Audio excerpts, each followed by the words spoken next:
আসসালামু আলাইকুম। সম্প্রতি লাইসেন্স পরীক্ষা সম্পন্ন হয়েছে এবং এই লাইসেন্স পরীক্ষার প্রশ্ন সলভ নিয়ে আজকে আমরা কিছু কোশ্চেন সলভ করব এবং কোশ্চেন সলভ কিভাবে করতে হয় এটা নিয়ে একটু আলোচনা করব। কারণ আমরা সবাই জানি যে বর্তমান যে প্যাটার্নটি হচ্ছে এবং আগামীতে এই একই প্যাটার্নে কিন্তু পরীক্ষা হবে, কম্প্রিহেন্সিভ লাইসেন্স পরীক্ষা। বাট আমাদেরকে একটু জানতে হবে যে আমাদের কিভাবে আমরা কোশ্চেন সলভ করব বা কিভাবে কোশ্চেন সলভ করলে আমাদের পরবর্তী পরীক্ষার জন্য প্রিপারেশনটা অনেক বেশি ভালো হবে। যেহেতু লাইসেন্স পরীক্ষা আমরা দেখতে পাচ্ছি যে প্রচুর পরিমাণে কিন্তু ফেলের সংখ্যা বাড়ছে। সো এখান থেকে আমাদের উত্তরণ করার জন্য অফকোর্স যেমন বেশি স্টাডি করা প্রয়োজন এবং এই প্যাটার্নটা বুঝতে হলে আমাদেরকে কোশ্চেন সলভ নিয়ে অনেক বেশি ডিটেলস আলোচনা করতে হবে এবং অনেক বেশি অ্যানালাইসিস করতে হবে যে বিগত 2-3টা নতুন প্যাটার্নের কোশ্চেনগুলো কীভাবে হচ্ছে বা কোন কোন টপিক দিয়ে হচ্ছে বা কীভাবে হচ্ছে, এই প্যাটার্নগুলো বুঝতে হলে আমাদেরকে অবশ্যই এই কোশ্চেনটাকে খুব অ্যানালাইটিক্যালি সলভ করতে হবে। তো এই ব্যাপারে আজকে আমরা একটু আলোচনা করি কীভাবে আমরা এগুলো সলভ করব। তো সচরাচর আমরা হয়তো অ্যান্সারটা দেখে মুখস্থ করে ফেলবো, এটা আসলে কোনো সমাধান না। কারণ হচ্ছে আমি মুখস্থ করে ফেললাম, এখান থেকে কিন্তু হুবহু কোশ্চেন আসবে না। সো আমাকে প্যাটার্নটা বুঝতে হলে এই কোশ্চেনটাকে পুরোটাই অ্যানালাইসিস করতে হবে। সো আজকে আমরা এটাই দেখাবো যে কম্প্রিহেন্সিভ লাইসেন্স পরীক্ষার কোশ্চেন সলভ কীভাবে অ্যানালিটিক্যালি সলভ করতে হবে।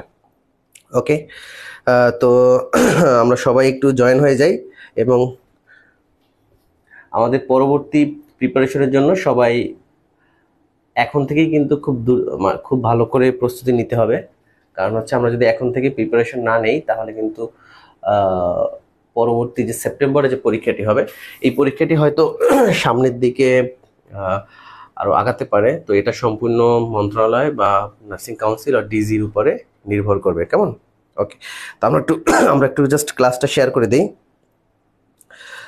ক্লাসটা শেয়ার করে দিলে সবাই আজকে আমাদের এই ক্লাসটা করবে। কারণ মূলত আজকে আমাদের বিষয়টাই হচ্ছে কোশ্চেন সলভ আমরা করবো, বাট কোশ্চেন সলভ কীভাবে করতে হয় এটা একটু এই সিস্টেমটা আজকে সবাইকে দেখিয়ে দেবো, যাতে তোমরা এভাবে সলভ করলে অন্তপক্ষে পরবর্তী পরীক্ষার জন্য অনেক ভালো একটি প্রিপারেশন নিতে পারবে। ওকে,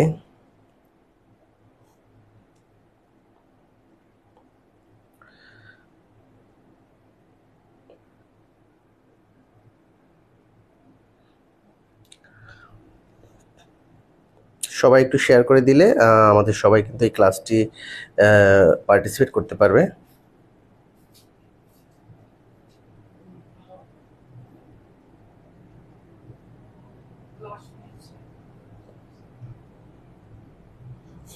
এই ক্লাসটা করবে, তো আমরা সবাই জয়েন হয়ে গেলেই আমরা আমাদের ক্লাসটা স্টার্ট করব। জাস্ট 1 মিনিট আমি সবার কাছ থেকে একটু টাইম নিয়ে নিচ্ছি। তো এর ফাঁকে আমি একটু এই ক্লাসটা সবার মাঝে শেয়ার করে দিতে চাই, যাতে আমাদের যে সকল স্টুডেন্টরা পরীক্ষায় খারাপ করছে বা আগামীতে ভালো করতে চায় তারা অন্ততপক্ষে এখন থেকেই কীভাবে বিগিনিংটা আসলে কীভাবে হওয়া উচিত এটা নিয়ে আলোচনা করব। কারণ আমাদের যে দীর্ঘদিনের গ্যাপ বা আমরা আসলে অনেকেই বুঝে উঠতে পারছি না যে কিভাবে লাইসেন্স এক্সামের জন্য ফুল একটি প্রিপারেশন নিতে হবে। তো সবার জন্য আজকের এই ক্লাসটি অনেক বেশি গুরুত্বপূর্ণ। সো সবাই একবারে শুরু থেকে শেষ পর্যন্ত আমাদের সাথে থাকতে হবে। বেশি সময় নেব না, যেহেতু রাত অনেক হয়েছে। সো আমরা চেষ্টা করব যত দ্রুত আমাদেরকে স্টার্ট করে আবার শেষ করে দেওয়া যায়। যাই হোক, আজকে আমরা হচ্ছে ডিপ্লোমা ইন নার্সিংয়ের যে কোশ্চেনটি আছে এটি মূলত একটু সলভ করতে চাচ্ছি। তো তো আজকে আমাদের মেইন যে কাজটা সেটাই হচ্ছে যে কিভাবে সলভ করলে আমাদের এটা অনেক বেশি ইফেক্টিভ হবে। ওকে, তো বোর্ড দেখা যাচ্ছে কিনা সেটা একটু কমেন্ট করে জানিয়ে দাও। আসসালামু আলাইকুম ভাইয়া, কেমন আছেন? হ্যাঁ, ওয়ালাইকুম আসসালাম, ভালো আছি। যাই হোক, স্টার্ট করে দিচ্ছি। আর সবাই পরবর্তীতে যারা লাইভটি দেখবে অফকোর্স শেষ পর্যন্ত দেখতে হবে। কারণ বিগত আমাদের যে হার্ড কোশ্চেন হয়তো 2টা এক্সামে হয়েছে নতুন প্যাটার্নে, এই 2টা প্যাটার্নে কোশ্চেন যদি আমরা একটু অ্যানালিটিক্যালি সলভ করতে পারি অফকোর্স এটা আমাদের জন্য অনেক বেশি ইফেক্টিভ হবে পরবর্তী প্রিপারেশন নেওয়ার জন্য। আর টেক্সট বুক বেসড আমরা যেটা বলে আসছি যে টেক্সট বুক বেসড প্রিপারেশনের কোনো বিকল্প নেই। কারণ সিনারিও বেসড যদি আমরা কোশ্চেন সলভ করতে পারি বা বুঝতে পারি এটা আমাদের লাইসেন্স পরীক্ষায় যেমন পাস করতে অনেক বেশি হেল্প করবে, পাশাপাশি পরবর্তী আমাদের যে ডেস্টিনেশন বা জবের ক্ষেত্রে এগুলোতে অনেক বেশি ইফেক্টিভ। কারণ দিন দিন যেমন কম্পিটিশন বাড়বে, পাশাপাশি প্রত্যেকটা প্যাটার্ন কিন্তু চেঞ্জ হয়ে যাবে, অনেক বেশি হার্ড হয়ে যাবে। কেমন? তো জবের ক্ষেত্রেও আগামীতে দেখা যাবে সহজ কোশ্চেন আর থাকবে না। ওকে, যাই হোক, তো তাদের যে ফার্স্ট যে কোয়েশ্চেনটা ছিল সেটা হচ্ছে the nurse carrying for a patient. এগুলো ছিল মূলত এমসিকিউ। ওকে, তো এমসিকিউতে ট্রু ফলস দুইটাই থাকে, আমরা সবাই জানি। তো ফার্স্ট যে কোয়েশ্চেনটা ছিল, the nurse should caring for a patient who begins to experience seizure. তো এটা হচ্ছে যে একটা প্যাশেন্টের সিজার বা কাঁপুনি শুরু হয়েছে হোয়াইল ইন বেড, সে যখন বেডে ছিল। হুইস, এই বেড মানে সে হসপিটালের বেডে একটা প্যাশেন্টের কাঁপুনি হচ্ছে বা সিজার হচ্ছে। তো which action would be nurse take, তো একজন নার্স কি পদক্ষেপ নিবে এক্ষেত্রে। ওকে, তো সেক্ষেত্রে তোমরা একটু কমেন্ট করে অ্যান্সারগুলো জানিয়ে দাও, পাশাপাশি আমরাও এটা সলভ করে দিব। পাশাপাশি ব্যাখ্যা বিশ্লেষণ কিভাবে করতে হয় বা সলভ কিভাবে করবা, তোমরা যখন এই সলভ ক্লাসগুলো করবা বা কোশ্চেন সলভটা যখন পড়বা কিভাবে পড়তে হয়, এটা নিয়ে একটা আলোচনা করবো। ওকে, তো এমন সিনারিও বেসড যে কোশ্চেনগুলো আছে এগুলো আমাদের অনেক বেশি বেশি পড়তে হবে, এবং এগুলো নিয়ে আমরা পরবর্তীতে অনেকগুলো ক্লাস দেবো প্রত্যেকটা টপিকের উপরে সিনারিও বেসড। আমরা ইতিমধ্যে আমাদের হোয়াটসঅ্যাপ গ্রুপে তোমরা যারা আছো তোমাদেরকে আমরা হচ্ছে সিনারিও বেসড কিছু কোশ্চেনের মডেল দেখিয়েছিলাম, যেটা মূলত আমাদের লাইসেন্স পরীক্ষার জন্য অনেক বেশি গুরুত্বপূর্ণ। তো এই টাইপের হচ্ছে যে অনেক বেশি কোশ্চেন আমাদের সলভ করতে হবে। তো আমরা কোশ্চেন সলভটা যেভাবে করব সেটা হচ্ছে যে আমরা দেখো যে এখানে কি কি অপশন ছিল, যে লুজিং রেস্ট্রিকটিভ ক্লোদিং, সেটা হচ্ছে তার শরীরে যদি টাইট কোনো ড্রেস থাকে এটাকে হচ্ছে যে তাকে এটাকে লুজ করে দিতে হবে। দ্যাট মিনস যদি বুদাম থাকে বুদামটাকে খুলে ফেলতে হবে, যেভাবে এটা লুজ করা যায়। আর হচ্ছে কি রেস্টেইনিং দ্য ক্লায়েন্টস লিম, তো এটা হচ্ছে যদি তার ক্লায়েন্টের লিম মানে হচ্ছে আমরা হাত পা বুঝি, আপার লিম অথবা লোয়ার লিম, দুই হাত বা দুই পা এটাকে বুঝি। তো এই যে লিম নিয়েও কিন্তু এবার একটা কোশ্চেন হয়েছে অ্যানাটমিতে, যে আপার লিমসের বোন কোনগুলো, এই টাইপের মনে হয়।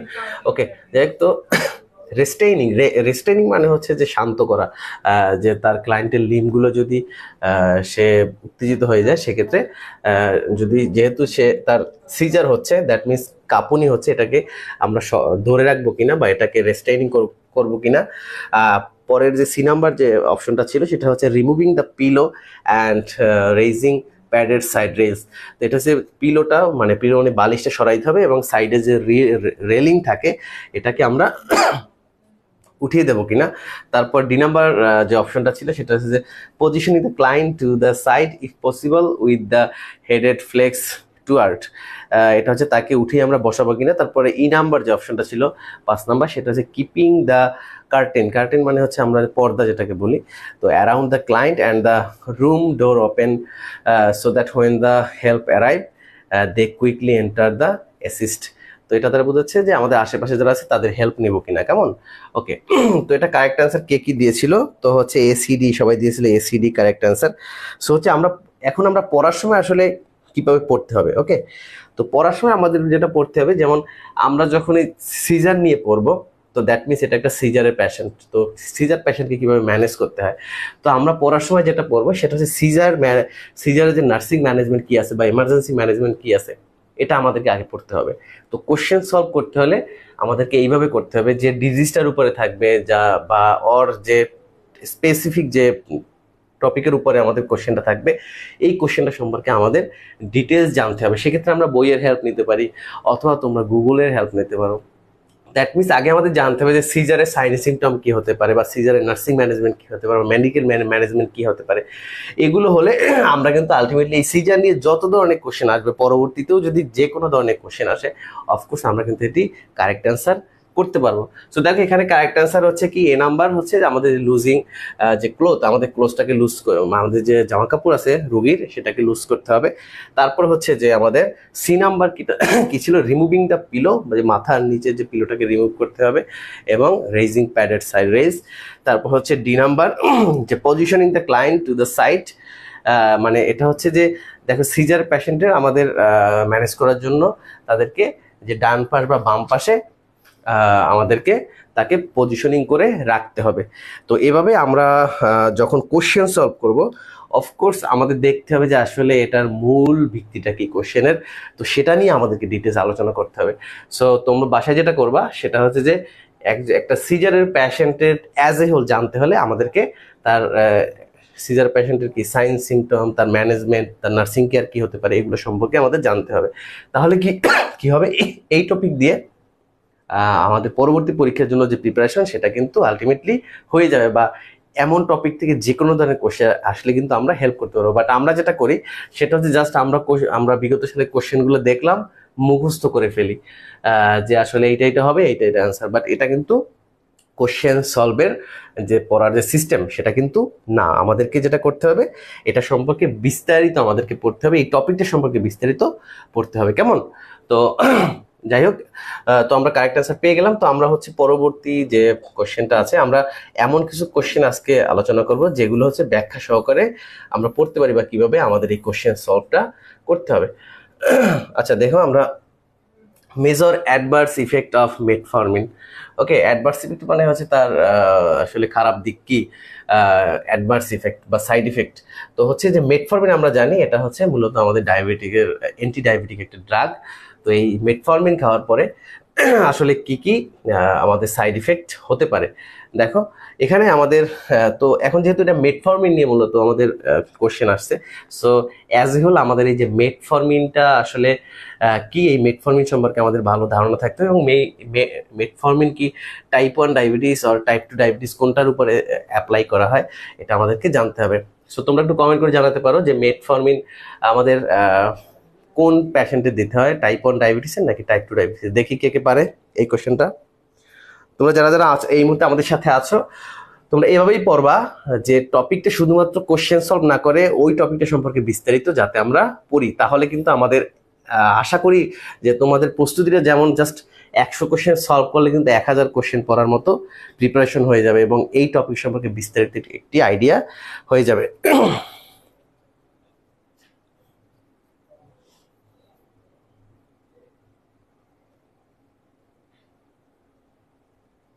ওকে, তোমরা দ্রুত কমেন্ট করো।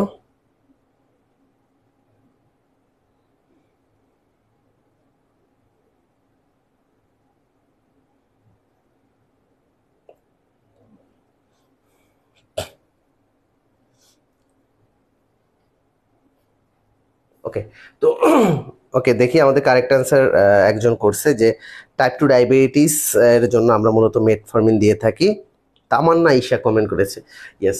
তো আমরা জানি যে ডায়াবেটিস হচ্ছে আমাদের টাইপ 1 টাইপ 2। তো টাইপ 1 ডায়াবেটিস হচ্ছে ইনসুলিন ডিপেন্ডেন্ট, দ্যাট মিনস আমরা জানি যে আমাদের যে প্যানক্রিয়েট আছে। ওকে, তো তোমাদেরকে এভাবেই পড়তে হবে, জাস্ট 1 মিনিট। ওকে, মনে করো এটা আমাদের প্যানক্রিয়াস। ওকে, সো প্যানক্রিয়াসের বিটা সেল থেকে আমরা জানি যে ইনসুলিন প্রডিউস হয়, কেমন? সো যদি আমাদের টাইপ 1 আর টাইপ 2, সো টাইপ 1 হচ্ছে ইনসুলিন ডিপেন্ডেন্ট, দ্যাট মিনস এই টাইপ 1 ডায়াবেটিস যাদের আছে তাদের এই ইনসুলিন কোনো প্রডিউস হয় না। ওকে, তাদের ইনসুলিন কোনো প্রোডাকশন হয় না, কেমন?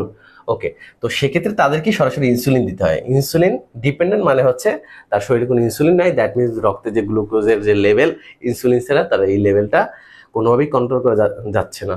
দ্যাট মিনস সে কোনো কিছু খাইলেই তার সুগারটা বেড়ে যাচ্ছে, বাট তার আরবিএসটা বেড়ে যাচ্ছে। আর এই যে টাইপ 2 ডায়াবেটিসের জন্য তার এখান থেকে মূলত ইনসুলিন প্রোডাকশন হয়, বাট সেটা ইনসাফিসিয়েন্ট, আর সেটা কোনো কাজে লাগছে না। সেক্ষেত্রে আমরা হচ্ছে যে এই যে মেটফর্মিন বা ওরাল মেডিকেশনগুলো দিয়ে থাকি টাইপ 2 ডায়াবেটিসের, কেমন? ওকে, তো এগুলো পরীক্ষা আসতে পারে যে ইনসুলিন মূলত কোন জায়গা থেকে প্রডিউস হয়, সেটা হচ্ছে যে এটা হচ্ছে আমাদের প্যানক্রিয়াসের বিটা সেল থেকে, কেমন? ওকে, টাইপ 2 অনেকেই কমেন্ট করছে টাইপ 2 ডায়াবেটিস, ইমরুল ইসলাম। সো আমরা যখন হচ্ছে কোশ্চেন সলভ করব, সো কোশ্চেন সলভের মধ্যে দিয়ে অনেক বড় একটা প্রিপারেশন কিন্তু হয়ে যায়, কিন্তু আমরা এই ভুলটা সবসময় করি যে আমরা শুধু কোশ্চেনটা পড়ি, অ্যান্সারগুলো মুখস্থ করি বিগত সালের। তো এটা দিয়ে আসলে আলটিমেটলি আমাদের এই প্যাটার্নটা বোঝার কোনো সুযোগ নাই। সো আমরা এভাবে যদি দেখো, এখানে এখন কি আছে যে major adverse effect of the metformin, আমাদের অপশন ছিল কি 1, অপশন এতে ছিল ডিক্রিজড অ্যাপাটাইট, অ্যাপাটাইট মানে ক্ষুধাটা কমে যাবে, নশিয়া মানে বমির ভাব বা ভমিটিং মানে বমি হওয়া। ওকে, তো হাইপোগ্লাইসিমিয়া মানে আমাদের সুগার পরিমাণ কমে যাবে।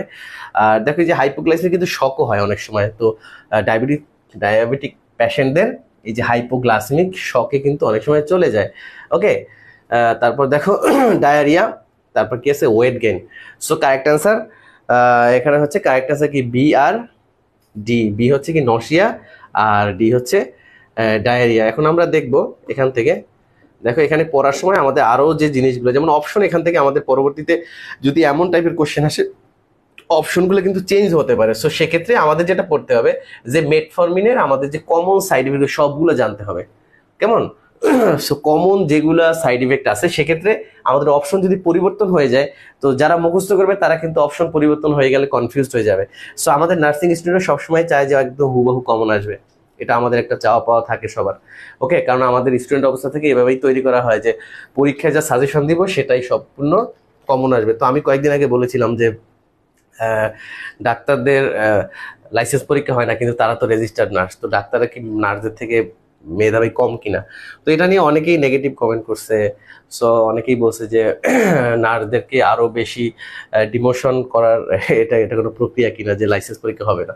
তো দেখো, যদি স্টুডেন্ট অবস্থা থেকে ডাক্তারদের মতো যদি এক্সামগুলো অনেক বেশি কঠিন হয়ে থাকে, ডাক্তারদের কিন্তু প্রুফ দিতে হয় আমরা জানি, এবং সেখানে কিন্তু খুব হার্ডলি এক্সাম হয়, কেমন? সো আমরা আর আমাদের নার্সদের ব্যাপারে এক্সামগুলো কিন্তু অনেক রিল্যাক্স হয়ে থাকে, যে নার্সিং এর যে এক্সামগুলো হয়। তো আমরা সবাই সাজেশন খুঁজি পরীক্ষার আগে, ম্যাডাম সাজেশন দেন, সেটা হোক বিএসসি বা ডিপ্লোমার জন্য। তো সাজেশন দিলে 10টা কোশ্চেন থাকলে পরীক্ষার সময় দেখা যায় 10টা কোশ্চেনই চলে আসছে। সো এভাবে তো কোয়ালিটি আসলে ডেভেলপ করা সম্ভব না, কেমন? ওকে, যাই হোক, তো আমরা যখন এই দেখো মেটফর্মিনের কমন যতগুলো সাইড ইফেক্ট আছে, এখানে আছে যে নর্সিয়া, স্টোমাক পেইন আছে, ব্লোটিং মানে হচ্ছে যে ব্লোটিং মানে হচ্ছে যে পেটের ভিতরে আমরা খাওয়ার পর শব্দ হয়, দ্যাট মিনস ব্লোটিং। মানে একটা বোতলে যদি পানি থাকে, এটার ভিতরে যদি বাতাস থাকে, এটা আমি যেদিকে দেবো এই বাতাসটা সেদিকে যাবে, দ্যাট মিনস ব্লোটিং, কেমন? তারপর দেখো গ্যাস হতে পারে, ডায়ারিয়া হতে পারে, আর কনস্টিপেশন হতে পারে। তো এটা হচ্ছে কমন সাইড ইফেক্ট। তো যদি আসে যে মেটফর্মিনের রেয়ার সাইড ইফেক্ট কি কি, দেখো ল্যাকটিক অ্যাসিডোসিস থাকে, অ্যানিমিয়া এবং হাইপোগ্লাইসেমিয়া। ওকে, তো দেখো পরীক্ষায় আমাদেরকে এভাবে পড়তে হবে যে কোশ্চেন সলভের ক্ষেত্রে, যেহেতু এখানে আমাদের সবগুলো অপশন দেয়া নাই মেটফর্মিনের অ্যাডভার্স ইফেক্ট, সো হচ্ছে এই যে মেটফর্মিনের অ্যাডভার্স ইফেক্টগুলো আমাদের যতগুলো আছে এর বাইরেও এগুলো আমাদেরকে পড়তে হবে, তাহলে কিন্তু এই টপিকের উপরে আমাদের খুব প্রোমেট্রিক এক্সামিনেশন। ভাইয়া প্রোমেট্রিক এটা আমাদের বাইরে প্রোমেট্রিক এক্সাম হয় মেবি আমাদের মিডল ইস্ট যে কান্ট্রিগুলোতে, এগুলোতে প্রোমেট্রিক এক্সাম হয়। আর ইউএসএ তে এত এনক্লেক্স পরীক্ষা হয়, আমরা সবাই জানি, কেমন? আমেরিকাতে যেতে হলে এনক্লেক্স পরীক্ষা দিতে হয়। তোমাদের পরীক্ষায় কিছু কোশ্চেন হচ্ছে যে এনক্লেক্স প্যাটার্নে, কিছু যেমন সিনারিও বেস যত কোশ্চেন আছে সবগুলো এনক্লেক্সড বেসড কোশ্চেন। সো তোমাকে বুঝতে হবে যে সরকার তোমাকে চাচ্ছে যে বিদেশে পাঠানোর একটা প্রস্তুতি নেওয়ার জন্য, বা যাতে কোয়ালিফাইড নার্সগুলো রেজিস্টার হতে পারে। বাট তারা তো জানে না যে first year, second year, third year থেকেই আমাদের যে কোয়ালিটি এগুলো ডিমোশন হচ্ছে। ওকে, সো ওকে, তারপর দেখো তামান্না এসে লাগছে, তাহলে সিনিয়ররা এসে বেসিক ভালো না বলে চিল্লায়, যেখানে আমাদের তৈরি, ইয়েস, এটা আসলে আমাদের একজন নার্সকে আমাদের তৈরি করি আমাদের কলেজ থেকে। তো ম্যাক্সিমাম কলেজের টিচাররাই কিন্তু আমার ফেল করছে এবার। ওকে, সো এটা একটা দুঃসংবাদ যে টিচাররা অনেক জায়গায় হচ্ছে লাইসেন্স পরীক্ষা দিছে। সো দেখো লাইসেন্স পরীক্ষা ছাড়াই কিন্তু অনেক জায়গায় টিচারও হচ্ছে। তো যাই হোক, এটা কোনো সমস্যা না, হতে পারে, বাট তাকে তো সেই নলেজটা থাকতে হবে, নিজে পাশ করার মতো তো নলেজ তো তার থাকতে হবে অফকোর্স। সো এবং আমরা বেশিরভাগ সময় যে বিগত সালের কোশ্চেনের উপরে নির্ভরশীল, আমাদের একাডেমিক যে কারিকুলামগুলো বা একাডেমিক যে এক্সামগুলো, তো আমাদেরকে আসলে তৈরি করা হয় যে 10টা কোশ্চেন পরে সে পাস করবে। সো আলটিমেটলি যদি এই টাইপের লাইসেন্স পরীক্ষার ক্ষেত্রে যদি 3 বছর এই বিগত সালের কোশ্চেন পরে পাস করার পরে যদি লাইসেন্স পরীক্ষা দেয় এই টাইপের কোশ্চেন, তাহলে তো অফকোর্স এখানে 50%-এর বেশি ফেল করবে।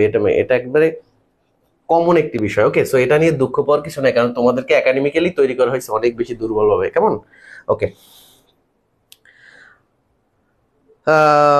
এস এম স্মৃতি লাগছে, আসসালামু আলাইকুম, আমি আজকে কল দিয়েছিলাম। আচ্ছা, তোমাদেরকে আমরা দেখো বাংলাদেশে এই মুহূর্তে আসলে ভালো পড়ার জন্য কোনো বই নাই, কেমন?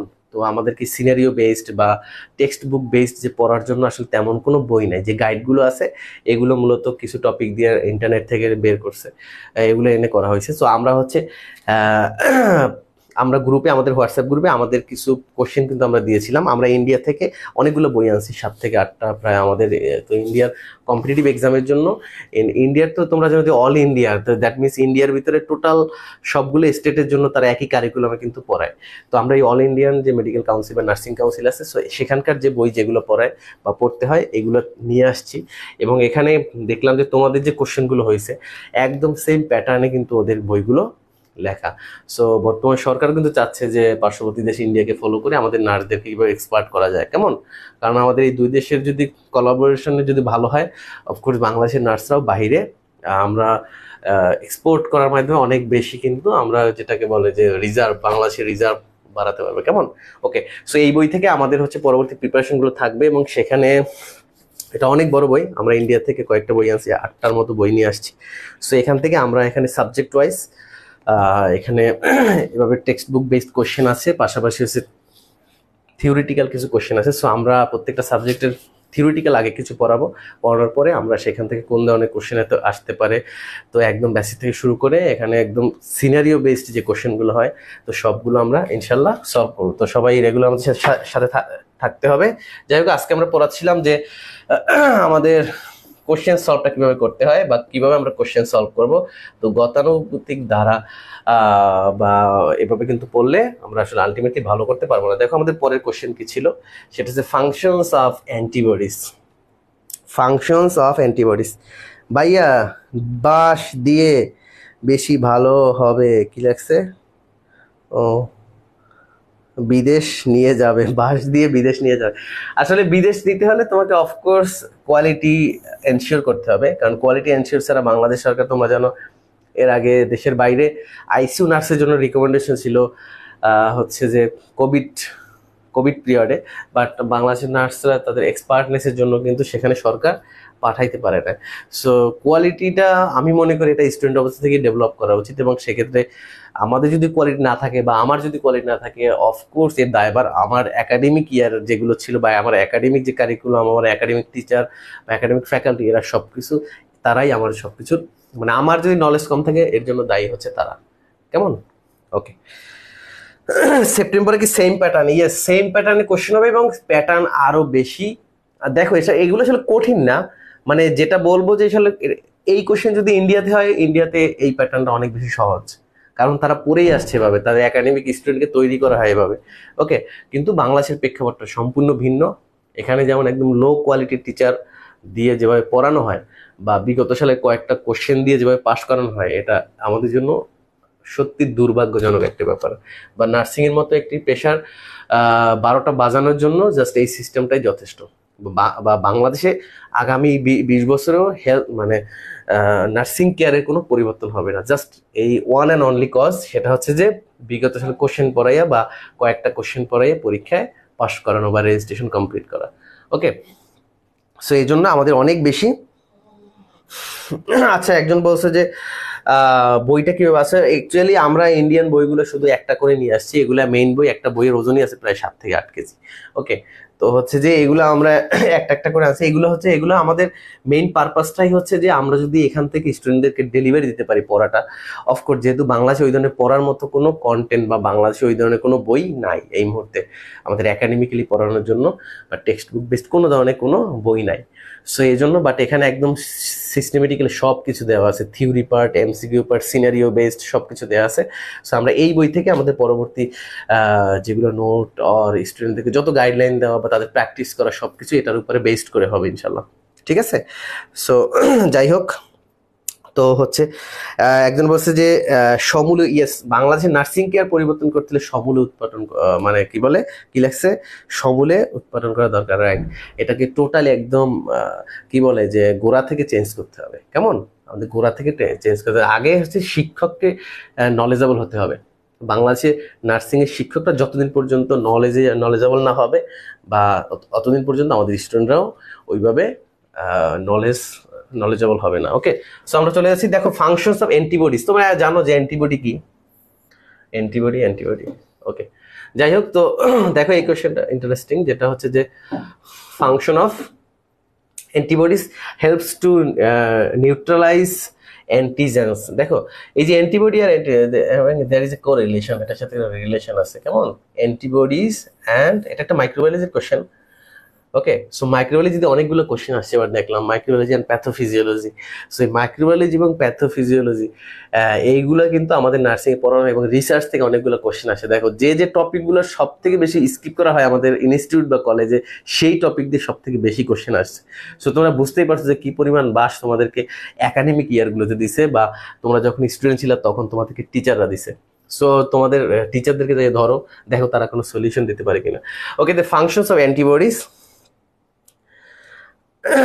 তারপর দেখো লাইসেন্স না বসলে আগামীতে,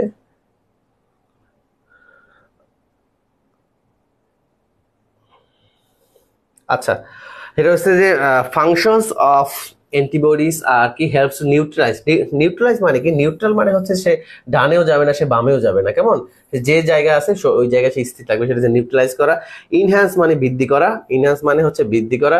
ফ্যাগোসাইটিস, ফ্যাগোসাইটিস মানে হচ্ছে খেয়ে ফেলা। দ্যাট মিনস কোনো যদি রোগ, কোনো যদি ভাইরাস যদি শরীরে ঢোকে, দ্যাট মিনস যদি আমাদের এটা অ্যান্টিবডিটা খেয়ে ফেলে বা তো সেটা হচ্ছে ফ্যাগোসাইটোসিস, কেমন? তারপর দেখো যে আমাদের activation of the non microbial immunity, আর হচ্ছে কি provide fetal and newborn immunity, আর কি producing an effector response, effector response. Okay, new addition করে আমাদের যদি কোনো বই দেওয়া হতো, আসলে আমাদের মেইন বই বেসড আমাদের, আচ্ছা যাই হোক এগুলো নিয়ে পরে কথা বলবো। তো আগে হচ্ছে আমরা আসলে তোমাদেরকে পড়েছে যে কোশ্চেন সলভটা কিভাবে করবা, বা কি কোন কোন সাবজেক্ট থেকে কোশ্চেন হয়েছে, এগুলো সম্পর্কে আজকে একটু আইডিয়া দেবো, বা কিভাবে আগামীতে তোমাদের পড়া উচিত পাস করতে হলে। এর কোনো বিকল্প নাই, কেমন? কারণ নেক্সট কোশ্চেন এর থেকে হার্ড হবে না, তার কোনো নিশ্চয়তা নাই। অফকোর্স তোমাকে ধরতেই হবে যে কোশ্চেন হার্ড হবে, কোশ্চেন কমন আসবে না, তো এভাবেই তোমাকে পড়তে হবে, কেমন? ওকে, তো যারা এভাবে প্রিপারেশন নিবে, মানে এতটুকু বুঝে যারা প্রিপারেশন নেবে যে কোশ্চেন কমন আসবে না, বাট তাকে এই নলেজটা তার রাখতে হবে, তো তারাই পরীক্ষায় অফকোর্স ওভারকাম করবে। ওকে, দেখো ফাংশনস অফ অ্যান্টিবডিজ, একটা একটা অ্যান্টিবডির ফাংশন কি? তো হচ্ছে অ্যান্টিবডি এবং অ্যান্টিজেন। দেখো এখানে আমরা জাস্ট তোমাদের জন্য একটু নিয়ে আসছি যে কিভাবে আমাদের পড়তে হয়। তো সেটা হচ্ছে, মনে করো একটা ভাইরাস, মনে করো একটা ভাইরাস। তো ভাইরাস হচ্ছে আমাদের অ্যান্টিজেনের কাজ হচ্ছে যে কোনো শরীরে কোনো যদি জার্ম বা কোনো জীবাণু বা কোনো রোগ যদি আসে, তখন এই অ্যান্টিজেনটার উপরে সে প্রথম বা অ্যান্টিজেনটা অ্যাক্টিভ হয়ে যায়, কেমন? তো এটাকে বলে বি সেল। তো আমাদের শরীরে আমরা জানি বি সেল একটা আছে, আর একটা আছে টি সেল। ওকে, সেই টি সেলটা হচ্ছে অটো ইমিউনিটি, আমরা যেটা পড়ছি অটো ইমিউনিটি। তো অটো ইমিউনিটি আমাদের নর্মালি আমাদের শরীরে থাকে, এবং এই অটো ইমিউনিটি হচ্ছে যে, মনে করো তোমার করোনা হলো, বা আমরা জানি যে চিকেন পক্স হওয়ার পরে আমাদের সেকেন্ড টাইম আর সচরাচর এটা হয় না, বা সেকেন্ড আর হওয়ার সম্ভাবনা খুবই কম। তো এটা হচ্ছে অটো ইমিউনিটি। দ্যাট মিনস একবার এই অ্যান্টিবডিটা শরীরে যদি তৈরি হয়ে যায়, এটা ইমিউনিটি বা তোমাকে সারা জীবন এটাকে রক্ষা করবে। সো টি সেলের কাজ হচ্ছে আমাদের অটো ইমিউনিটি। আর এই অটো ইমিউনিটি যদি ক্রাশ করে, তখন সেকেন্ড টাইম হচ্ছে যে তার আবার, যেমন কোভিড অনেকের 3বার হয়েছে, দ্যাট মিনস তার শরীরে ইমিউনিটি ক্রাশ করছে। বা তার যদি মনে করো চিকেন পক্স তার বারবার হচ্ছে, সো এটা হচ্ছে তার ইমিউনিটি যদি ক্রাশ করে। সো এখন দেখি আমরা এই যে অ্যান্টিজেনটা মূলত, এবং অ্যান্টিজেন এবং অ্যান্টিবডি কি, তো এটা মূলত আমাদের জানতে হবে, যেহেতু এই কোশ্চেনটা আসছে। সো আগামীতে তোমরা এভাবে কোশ্চেন প্যাটার্নগুলো পড়বা, যে কিভাবে পড়তে হয়, বা এখান থেকে পরবর্তীতে আর কোনো কোশ্চেন আসলে কিভাবে আমরা পারবো। তো দেখো যে বি সেল অ্যাক্টিভেশন, সো হচ্ছে আমাদের এই অ্যান্টিজেনের উপরে যখন অ্যান্টিজেনটা যখন এটা অ্যাক্টিভ হয়ে যাবে, তখন আমাদের এই দেখো একটা বি সেল অ্যাক্টিভেশন হয়ে যাবে। দ্যাট মিনস এই যে আমাদের বি সেলটা অ্যাক্টিভ হয়ে গেল, তো বি সেল যখন অ্যাক্টিভ হয়ে যায়, তো এটা মূলত যায় হচ্ছে আমাদের লিম্ফোসাইটের মাধ্যমে। তো আমাদের লিম্ফেটিক যে গ্ল্যান্ডগুলো আছে, এগুলো আমরা জানি, তোমরা জানবা যে যখন ক্যান্সার হয়, যদি মনে করো cancer, liver cancer, that means সে কি দেখবে, ডক্টর যখন এটাকে পরবর্তীতে তার যখন গ্রেড 3 অথবা গ্রেড 4-এ চলে যাবে, তখন এই আশেপাশে যে লিম্ফ নোডগুলো আছে সেগুলো কিন্তু প্রমিনেন্ট বা বড় হয়ে যাবে। দ্যাট মিনস এই যে আমাদের যে যতগুলো ভাইরাস আছে বা যতগুলো জীবাণু আছে, এগুলো আমাদের যাতায়াত করে লিম্ফ্যাটিক নোডের মাধ্যমে, কেমন? তো আমাদের রোগটা মূলত এক জায়গা থেকে আরেক জায়গায় আমাদের লিম্ফোসাইট বা লিম্ফেটিক নোডের মাধ্যমে। তো দেখো যে অ্যাক্টিভেশন, এরপরে আমাদের এই যে বি সেলটা অ্যাক্টিভেশন হয়ে যাবে, তারপর লিম্ফোব্লাস্টের মাধ্যমে এটা অনেকগুলো, দ্যাট মিনস অ্যাটমিক বা নিউক্লিয়ার এনার্জির মতো একটা থেকে আরেকটা হবে। তো এরপর এটা প্লাজমা সেল হওয়ার পরে এই অ্যান্টিজেনটা আবার অ্যান্টিবডিতে রূপান্তরিত হবে। আর অ্যান্টিবডির কাজ হচ্ছে এই রোগের সাথে ফাইট করা, আর অ্যান্টিজেনের কাজ হচ্ছে মূলত আমাকে এই রোগটা রিসিভ করে আমাদের শরীরে অ্যান্টিবডি তৈরি করা। So there is a relation between antigen and antibody. আর দেখো এখানে আমাদের অ্যান্টিবডি হচ্ছে মূলত দেখো 5 প্রকার যে ইমিউনোগ্লোবিউলিন, আর অ্যান্টিবডি হচ্ছে মূলত ইমিউনোগ্লোবিউলিন। তো এটা হচ্ছে দেখো আইজিএ, আমরা জানি ইমিউনোগ্লোবিউলিন। দেখো এখানে একটা ইন্টারেস্টিং ব্যাপার আছে, সেটা হচ্ছে যে এই যে ইমিউনোগ্লোবিউলিন এ আছে, ই আছে, জি আছে, এম আছে, ডি আছে। তো যাদের অ্যালার্জি আছে তোমাদের, দেখবা যে তোমাদের যাদের আত্মীয় স্বজন অ্যালার্জিক আছে বা অ্যাজমা এগুলো আছে, তো তাদেরকে একটা যাওয়ার পর একটা টেস্ট দেয় আইজি। আমরা এর আগে জানছি কিনা জানি না যে আইজিটা কেন দেওয়া হয়, কারণ এটা হচ্ছে মূলত আমাদের যে সেন্সিটিভিটি টেস্ট আছে বা আমাদের অ্যালার্জিক রিয়াকশনের জন্য মূলত এটা আমাদের কি পরিমাণ আছে এটার জন্য এই আইজি টেস্টটা দেওয়া হয়। তো ইমিউনোগ্লোবিউলিন যে বা অ্যান্টিবডি, এটা হচ্ছে মূলত 5 প্রকার। যদি পরীক্ষা আসে যে ইমিউনোগ্লোবিউলিন বা অ্যান্টিবডি কত প্রকার, 5 প্রকার। ওকে, সো এভাবে আমাদেরকে পড়তে হবে। তাহলে হচ্ছে আমরা পরীক্ষায় কিন্তু এই টপিক থেকে পরবর্তীতে যে কোনো ধরনের কোশ্চেন আসলে আমরা পরীক্ষায় ভালো করতে পারবো। কেমন? সবাই একটু আজকে লাইভটা শেয়ার করে দাও, যেহেতু অনেক রাত হয়ে গেল। আজকে ক্লাসে আরো আগে আসতাম, তো বিশেষ কারণে হয়তো আজকে একটু লেট হয়ে গেছে। সো আমরা তোমাদের জন্য আরো কিছু স্পেশাল কিছু ক্লাস বা সিনারিও বেসড কোশ্চেন আমরা কিভাবে সলভ করব, তো এগুলো যেহেতু তোমাদের কাছে হয়তো একেবারেই নতুন বা অনেকের কাছে তোমরা আগে স্টাডি করছো, সো সবার উদ্দেশ্যে আমরা এই ক্লাসগুলো আবার কিছু কিছু ক্লাস তোমাদেরকে নিব, যাতে করে বুঝতে পারো অন্তপক্ষে সিনারিও বেসড কোশ্চেনগুলোকে কিভাবে সলভ করতে হয়। তো পরীক্ষায় 5-10টা কোশ্চেন বা 20টা কোশ্চেন সিনারিও বেসড আসবে, এটাই স্বাভাবিক। ওকে, আচ্ছা। সো দেখো যে আমাদের ফাংশন অফ অ্যান্টিবডির কাজ কি। A number help to neutralize the antigen, that means এটাকে নিউট্রালাইজ করা। B number enhance the phagocytosis, এটাকে রোগটাকে নষ্ট করে দেওয়া বা খেয়ে ফেলার, যে এটাকে ইনহ্যান্স বা বৃদ্ধি করা। তারপর আছে ডি, যে provide fetal and newborn immunity. So এগুলো হচ্ছে অ্যান্টিবডির কাজ। তো আমরা চলে যাচ্ছি পরের যে কোশ্চেন, দ্রুত শেষ করব, 10:30 বাজে, অনেক হয়তো ঘুমাবে। সবাই একটু শেয়ার করে দেয় এবং ক্লাসটা ভালো ভালো লাগছে কিনা তোমরা সেটা একটু জানাতে পারো। জাস্ট দেখবো যে পরবর্তী ক্লাস নেওয়া যায় কিনা। যদি রেসপন্স ভালো হয় অফকোর্স ক্লাসটায় পরের ক্লাসটাও তোমাদেরকে কন্ডাক্ট করার চেষ্টা করবো। এবং আমাদের যেহেতু সব আমরা পড়াতে পারবো না, তো আমাদের হচ্ছে মেডিকেল যেগুলো আছে, মানে মেডিকেল বেসড যে কোশ্চেনগুলো হয় বা অ্যানাটমি ফিজিওলজি বা মাইক্রোবায়োলজি, তো এগুলোর জন্য আমি চাচ্ছি যে ডাক্তার দিয়ে যদি ক্লাস নেওয়া হতে পারি, এক্সপার্ট, তারা হয়তো এগুলো খুব ভালো বুঝবে আমার থেকেও বা আমাদের থেকেও, নার্সদের থেকে। এবং রিসার্চের জন্য আমরা রিসার্চে যারা অনেক বেশি এক্সপার্ট, তো এই জন্য হচ্ছে যারা বিভিন্ন নিয়ানার বা বিএসএর মধ্যে যারা মাস্টার্স করে, তো তারা মূলত রিসার্চে অনেক বেশি এক্সপার্ট। সো তাদের দিয়ে যদি আমরা রিসার্চ বা এগুলোতে ক্লাস নিতে পারি, যেহেতু তোমাদের দেখলাম যে 3-4টা কোশ্চেন রিসার্চে আসছে, সো নার্সিং রিসার্চটা তোমাদের খুব ভালো করে বুঝতে হবে। এবং এই নার্সিং রিসার্চে কিন্তু অনেক বেশি দুর্বল আমাদের স্টুডেন্টরা। কেমন? বিশেষ করে ডিপ্লোমার যারা স্টুডেন্ট আমরা আছি, আমরা কিন্তু রিসার্চ সম্পর্কে তেমন কোনো আইডিয়া নাই। ওকে, তো সবাই বলছো যে ক্লাসটা ভালো লাগছে, তো ভালো লাগলে অফকোর্স ক্লাসটা একটু শেয়ার করে দিবে, এটা একটা রিকোয়েস্ট তোমাদের কাছে। আর পাশাপাশি পরে যে ক্লাসগুলো হবে সেখানে তোমরা অফকোর্স সবাই থাকবা। এবং আশা করি আমরা যেভাবে গাইডলাইন দিব এবার, যেহেতু এর আগের যে প্যাটার্নগুলো ছিল আমরা অনেক বেশি অভিজ্ঞ ছিলাম না, বা আমরা আসলে রিসোর্স পাচ্ছিলাম না যে আসলে তোমাদেরকে কি দিয়ে পড়াইলে আসলে তোমরা অনেক বেশি ভালো করবা, বা কোন জায়গা থেকে পড়াইলে তোমাদের তোমাদের জন্য পাশ করা অনেক বেশি সহজ হবে। সো আমরা একেবারে শেষ মুহূর্তে, যেহেতু আমরা বাংলাদেশের বাংলাদেশে এই ধরনের বই নাই তোমাদের পড়ানোর জন্য, বা এই ধরনের কোশ্চেন সলভিং এর কোনো বই নাই। সো আলটিমেটলি যেহেতু বই আমাদের কাছে আসছে, সো রিসোর্স যেহেতু চলে আসছে আমাদের কাছে, ওকে, তো এই বই আমরা ইন্ডিয়া থেকে আনছি প্রায় 7-8টা বই। তো ভাবলাম যে একটা বই নিয়ে যাই অফিসে, সো নিয়ে আসলাম। সো হচ্ছে আমরা অনেক বেশি ইনফরমেটিভ করে তোমাদেরকে পড়ানোর চেষ্টা করবো। এবং ইন্ডিয়ান নার্সিং কাউন্সিলে পাস করার জন্য যে বইটা মূলত ফলো করা হয়, তো এই বইটা আমরা তোমাদেরকে পড়ানোর চেষ্টা করব। এবং ইনশাল্লাহ তোমরা অফকোর্স এখান থেকে অনেক বেশি বেটার করবো, এতটুকু নিশ্চয়তা মূলত দিতে পারি। তবে একটা রিকোয়েস্ট, সেটা হচ্ছে অনেক বেশি পড়তে হবে।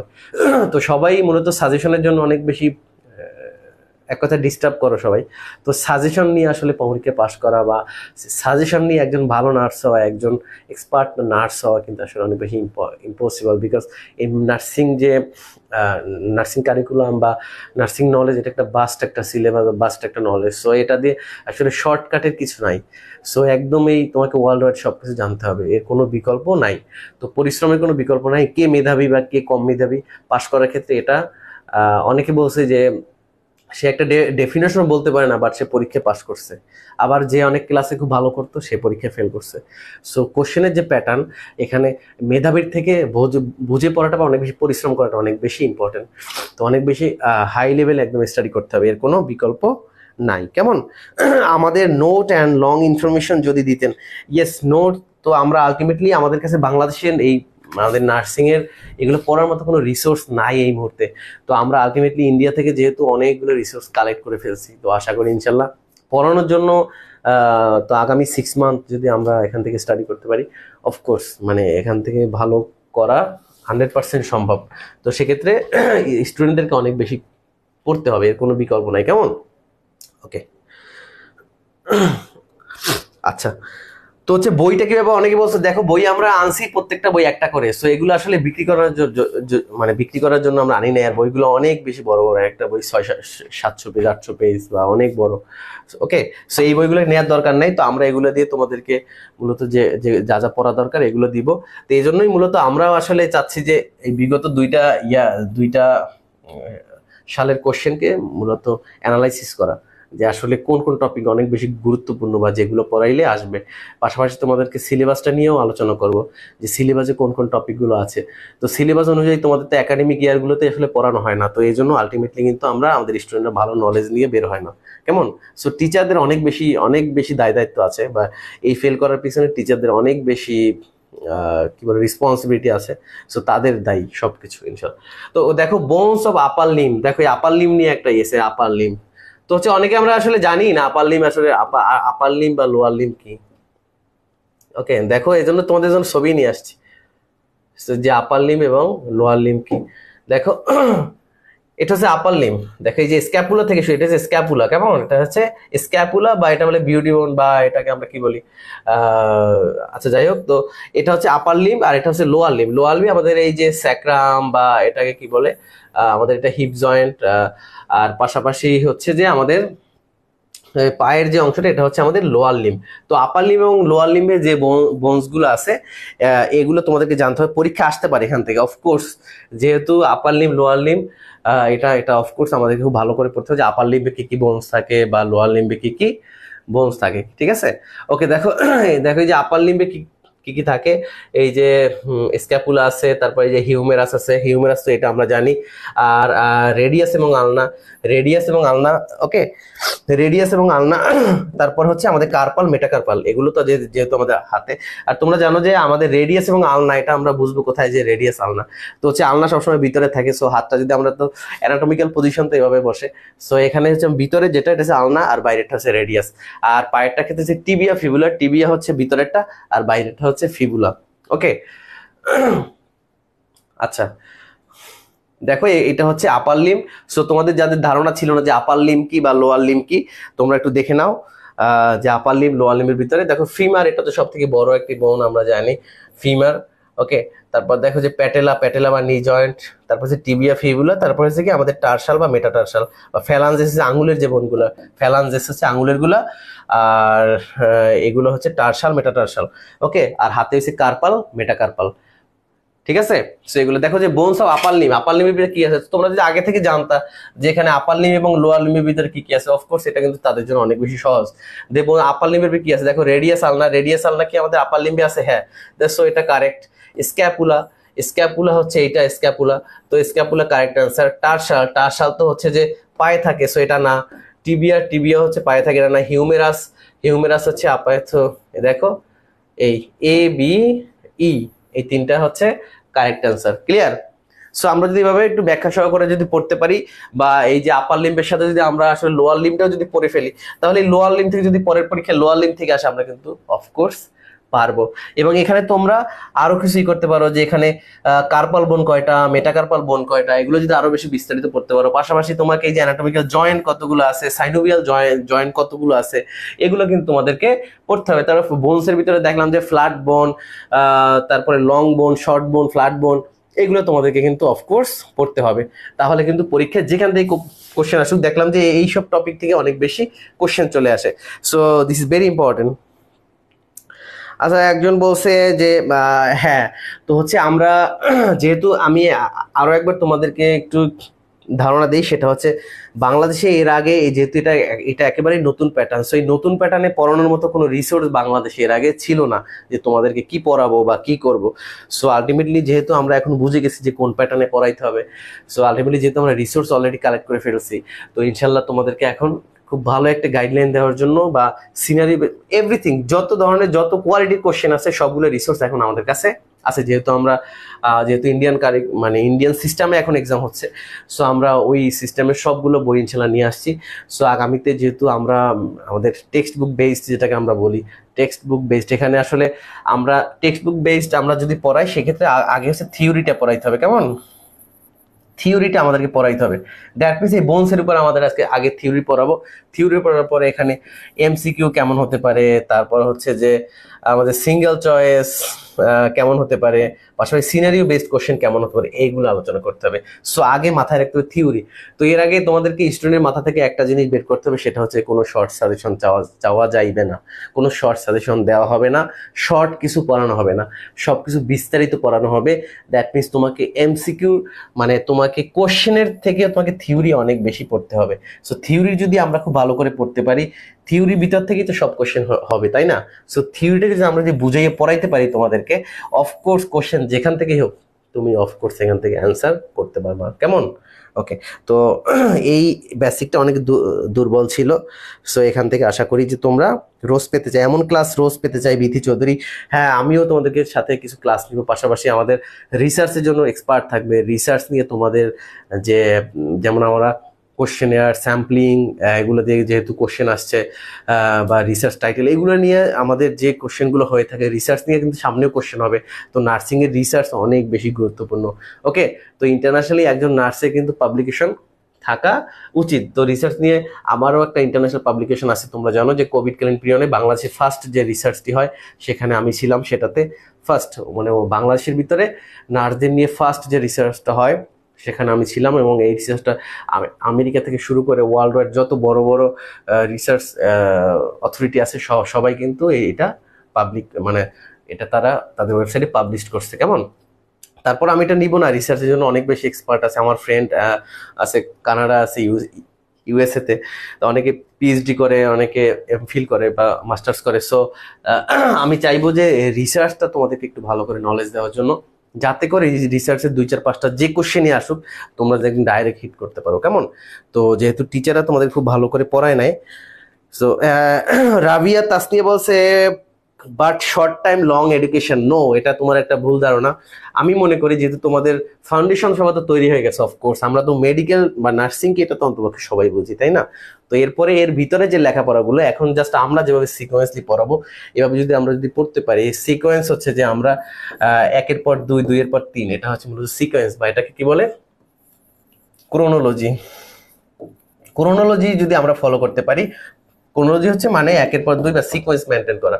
এই সিকোয়েন্স মেনটেন করে যদি আমরা পড়তে পারি, অফকোর্স পরীক্ষা ভালো করা সম্ভব।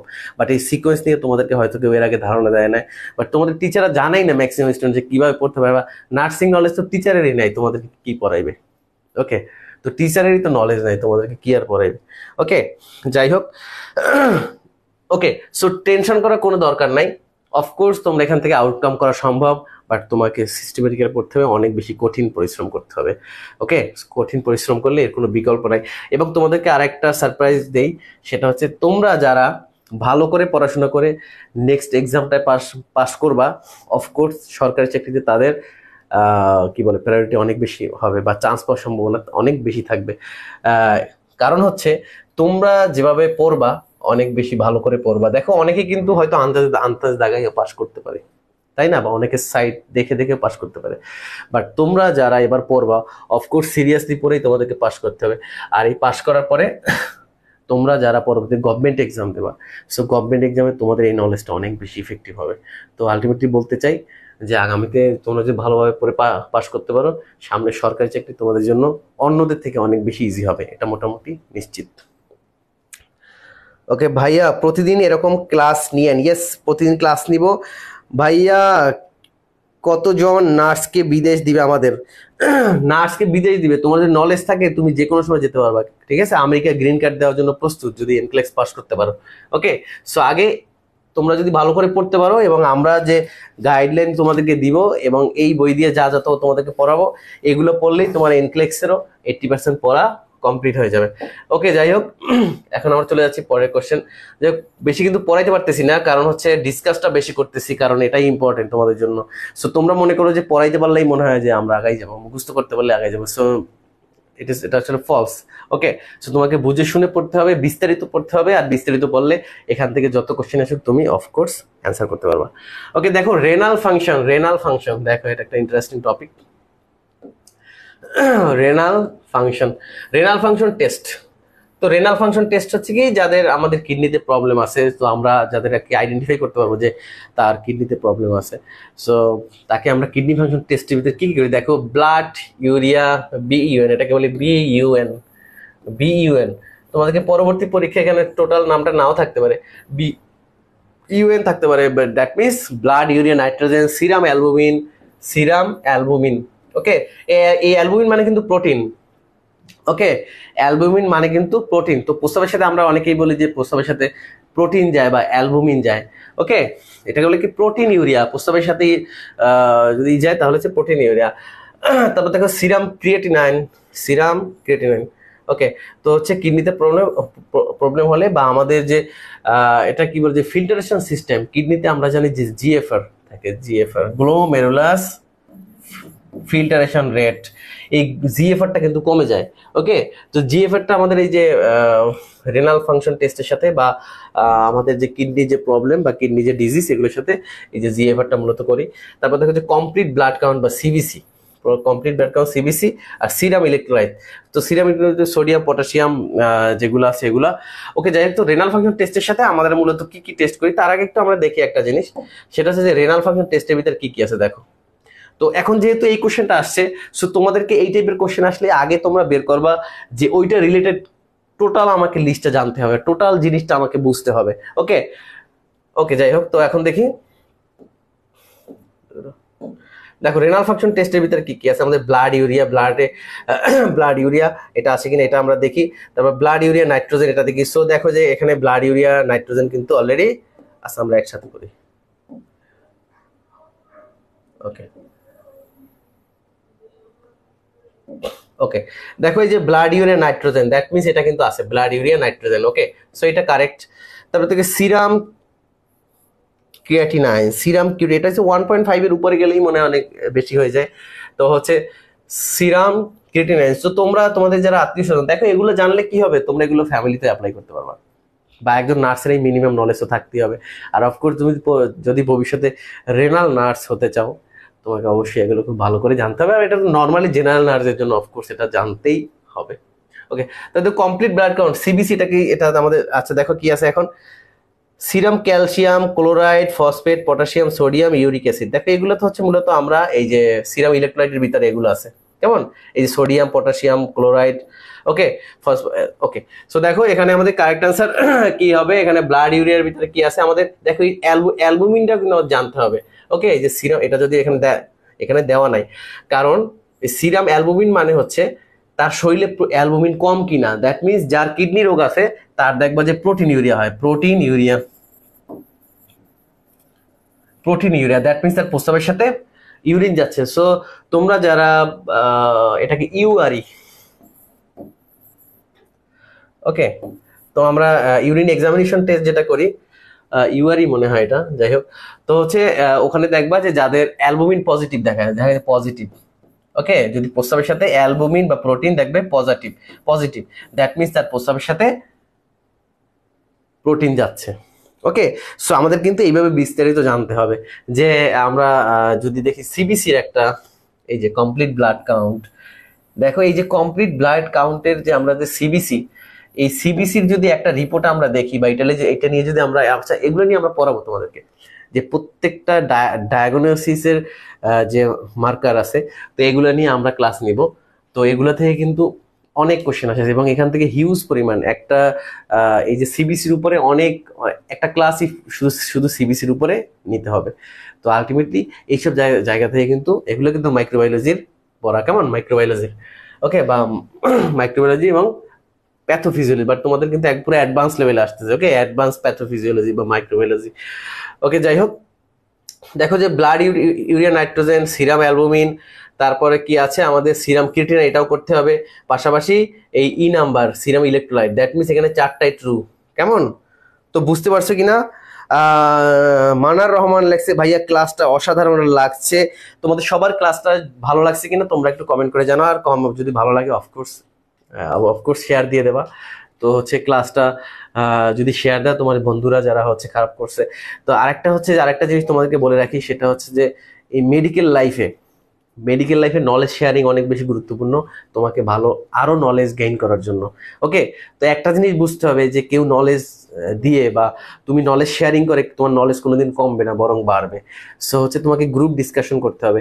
একজন মেডিকেল স্টুডেন্টরা দেখবে লাইব্রেরিতে অনেক বেশি স্টাডি করে। আমি যেখানে লেখাপড়া করে আসছি সেখানে দেখলাম যে ঘন্টার পর ঘন্টা সারাদিন গ্রুপ করে দুজন করে সারাদিন পড়তে থাকে। সো প্রথম দিকে তো অফকোর্স কিউরিয়াসিটি ছিল যে তারা সারাদিন কি করে। ঠিক আছে, দেখ তুমি রেস্টুরেন্টে গেলেও পড়ালেখা করে, লাইব্রেরিতে গেলেও পড়াশোনা করে, ক্লাসে গেলেও দুইজন এক জায়গায়, সারাদিন গ্রুপ করে তারা থাকে। সো ডিসকাশন অনেক বেশি, গ্রুপ ডিসকাশন অনেক বেশি গুরুত্বপূর্ণ। ওকে, গ্রুপ ডিসকাশন অনেক বেশি ইম্পর্টেন্ট তোমাকে নলেজ গেইন করার জন্য।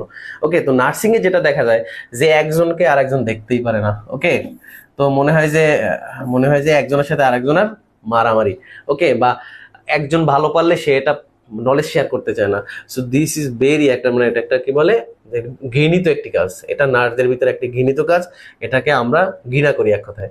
ওকে, সো সেটা করা যাবে না। নলেজ শেয়ার করতে হবে, বন্ধুর সাথে বন্ধু, ফ্রেন্ডের সাথে ফ্রেন্ড, তোমাকে নলেজ শেয়ার করতে হবে। তুমি একটা নলেজ জানো, সেটাকে শেয়ার করতে হবে আরেকজনকে।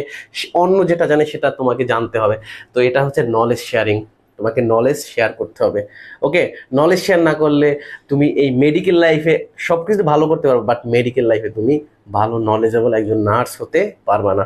অফকোর্স, বাট এই জায়গাগুলোতে কিন্তু আমাদের টিচাররা কিন্তু অনেক বেশি দায়ী। কারণ হচ্ছে আমাদের অথরিটি কোনো সময়ই চায় না, বা আমাদের টিচাররা, তোমরা যারা পড়ে আসছো তোমরা দেখবা যে তাদের ভিতরে মিনিমাম কোনো সেন্স বা মিনিমাম কোনো নলেজ ছিল না আমাদের টিচারদের ভিতরে, যে তোমাদেরকে ইনফ্লুয়েন্স করবে স্টুডেন্ট অবস্থায় যে কিভাবে তোমার নলেজ গেইন করা যায়। বা টিচাররা তো পড়াইতো না ঠিক মতো, বা তারা কি পারতো সেটা তোমরা খুব ভালো করে জানো। হয়তো বই দেখে 2 লাইন পড়াইতো, বা দেখবা যে একটা স্পেলিং সে মিস্টেক করে ফেলছে, বা একটা প্রোনাউন্সিয়েশন সেও ঠিক মতো করতে পারে না অনেক টিচাররা। সো টিচারের দায়ভার অনেক বেশি, এবং তাদের, আমি টিচারদের উদ্দেশ্য করে বলবো, তাদের অনেক বেশি নলেজ দরকার। বাংলাদেশের নার্স টিচারদের অনেক বেশি নলেজ দরকার। ওকে, বলছে ভাইয়া ক্লাসটা অনেক ভালো লাগছে, কিন্তু পাশ করতে কি পড়বো? পাশ করার জন্য যা দরকার ভাইয়া আমরা বলবো কি পড়তে হবে। যেহেতু তোমাদের কাছে রিসোর্স নাই, আমি জানি তোমাদের পড়ার মতো কিছু নাই, তোমরা কি পড়বা তোমরা তো নিজেই জানো না। সো হচ্ছে এটা তোমাদেরকে কি পড়তে হবে, এই কন্টেন্টগুলো আমরা দিয়ে দেবো তোমাদেরকে। ওকে, সো রিসোর্স আছে আমাদের কাছে তোমাদের পাস করার জন্য, তোমাদের পড়ার জন্য যা দরকার এগুলো আমাদের কাছে আছে। আমরা তোমাদেরকে যখন যা দিব সেটা পড়তে হবে। বাট একটাই রিকোয়েস্ট, কোনো সাজেশন দিতে পারবো না তোমাকে, বাস সিলেবাস মানে ফুল অনেক বেশি পড়তে হবে। ঠিক আছে ভাইয়া, অনেক ভালো লাগছে। আপনি প্রতিদিন ক্লাস নিন প্লিজ। ইয়েস, আমি প্রতিদিন ক্লাস নেবো। অফকোর্স তোমাদেরকে সাথে থাকতে হবে, তোমাদের পাশে থাকতে হবে। আর আমাদের পরবর্তী ক্লাসের নোটিফিকেশন পাইতে হলে অফকোর্স পেজে লাইক বা ফলো দিয়ে রাখতে হবে, যাতে আমার ক্লাসগুলো তোমরা প্রতিদিন পেয়ে যাও। এবং তোমরা যদি রিকোয়েস্ট করো, আমি প্রতিদিন চেষ্টা করবো তোমাদেরকে নিয়ে একটা ক্লাস করার জন্য। কারণ আমিও চাই যে আমার ভিতরে যদি কোনো নলেজ থাকে সেই নলেজটা তোমাদেরকে দেওয়ার জন্য। তোমরা যদি আমার থেকে কেউ ভালো জানো তোমরা কমেন্ট করবে, আমি সেখান থেকে কিছু নলেজ গ্যাদার করবো। ওকে, সো নলেজ শেয়ার করতে হবে। ওকে, নলেজ শেয়ারের কোনো বিকল্প নাই। সো তোমাদেরকে এভাবে পড়তে হবে, তোমরা যে কোশ্চেনটা পড়বা আগে ওই কোশ্চেনের সম্পর্কে বিস্তারিত জানতে হবে। কেমন? তাহলে কোশ্চেন যেখান থেকে আসুক, এবং তোমার এই পড়াটা সারা জীবন মনে থাকবে। ওকে, তো সারা জীবন মনে রাখার জন্য এই মুখস্থ বিদ্যাটাকে বাদ দিয়ে তোমাকে একটু ডিটেলস পড়তে হবে। কেমন? তাহলে তুমি সারা জীবন এটা ভুলবা না। বুঝতে পারছো? ওকে ভাই, আলাদা করে তেমন কিছু বই কিনতে হবে না। যেহেতু আমি আবার তোমাদেরকে এনশিওর করতে চাই, বাংলাদেশে বর্তমান প্যাটার্নে পড়ার জন্য কোনো রিসোর্স নাই। সো তুমি কিছু পড়তে পারবে না।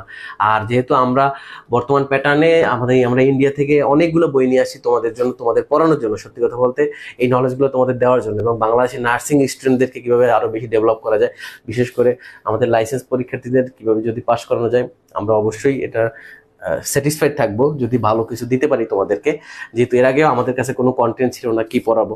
তো হচ্ছে এবার যেহেতু আমরা ভালো ভালো কন্টেন্ট নিয়ে আসছি তোমাদের জন্য, এবং ইন্ডিয়াতে আমাদের সাবকন্টিনেন্টের সব থেকে বড় বড় পাবলিকেশনের বইগুলো এবং অল ইন্ডিয়া নার্সিং কাউন্সিলের জন্য যে বইগুলো আছে সেগুলো তোমাদের জন্য নিয়ে আসছি, এবং আমাদের পরবর্তী ক্লাসগুলোতে আমরা এভাবে পড়াবো। কেমন?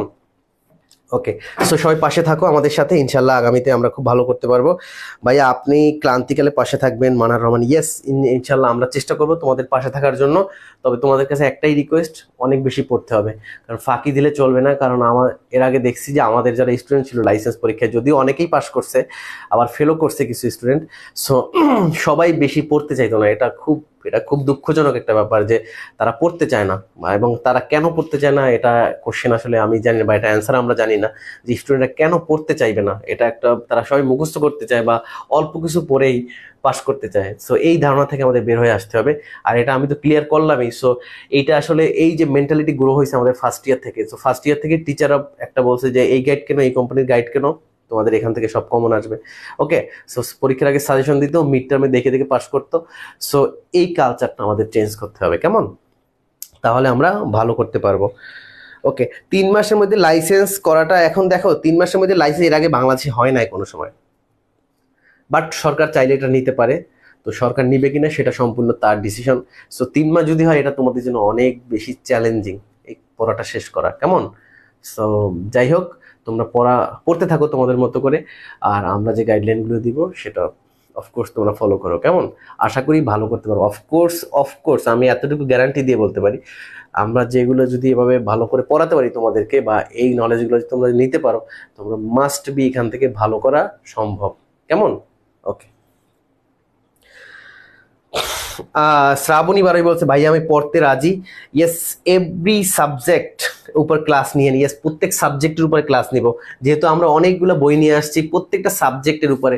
সো তার আগে হচ্ছে আমরা বিগত 2টা নতুন প্যাটার্নের কোশ্চেন খুব বিস্তারিত অ্যানালাইসিস করব, এবং দেখবা যে আমরা 2-4 দিনের ভিতরে এটাকে অ্যানালাইসিস করে নিয়ে আসবো যে কোন টপিক থেকে কয়টা কোশ্চেন আসছে বিগত 2-3টা কোশ্চেন ডিপ্লোমা বেসিক মিডওয়াইফারিতে।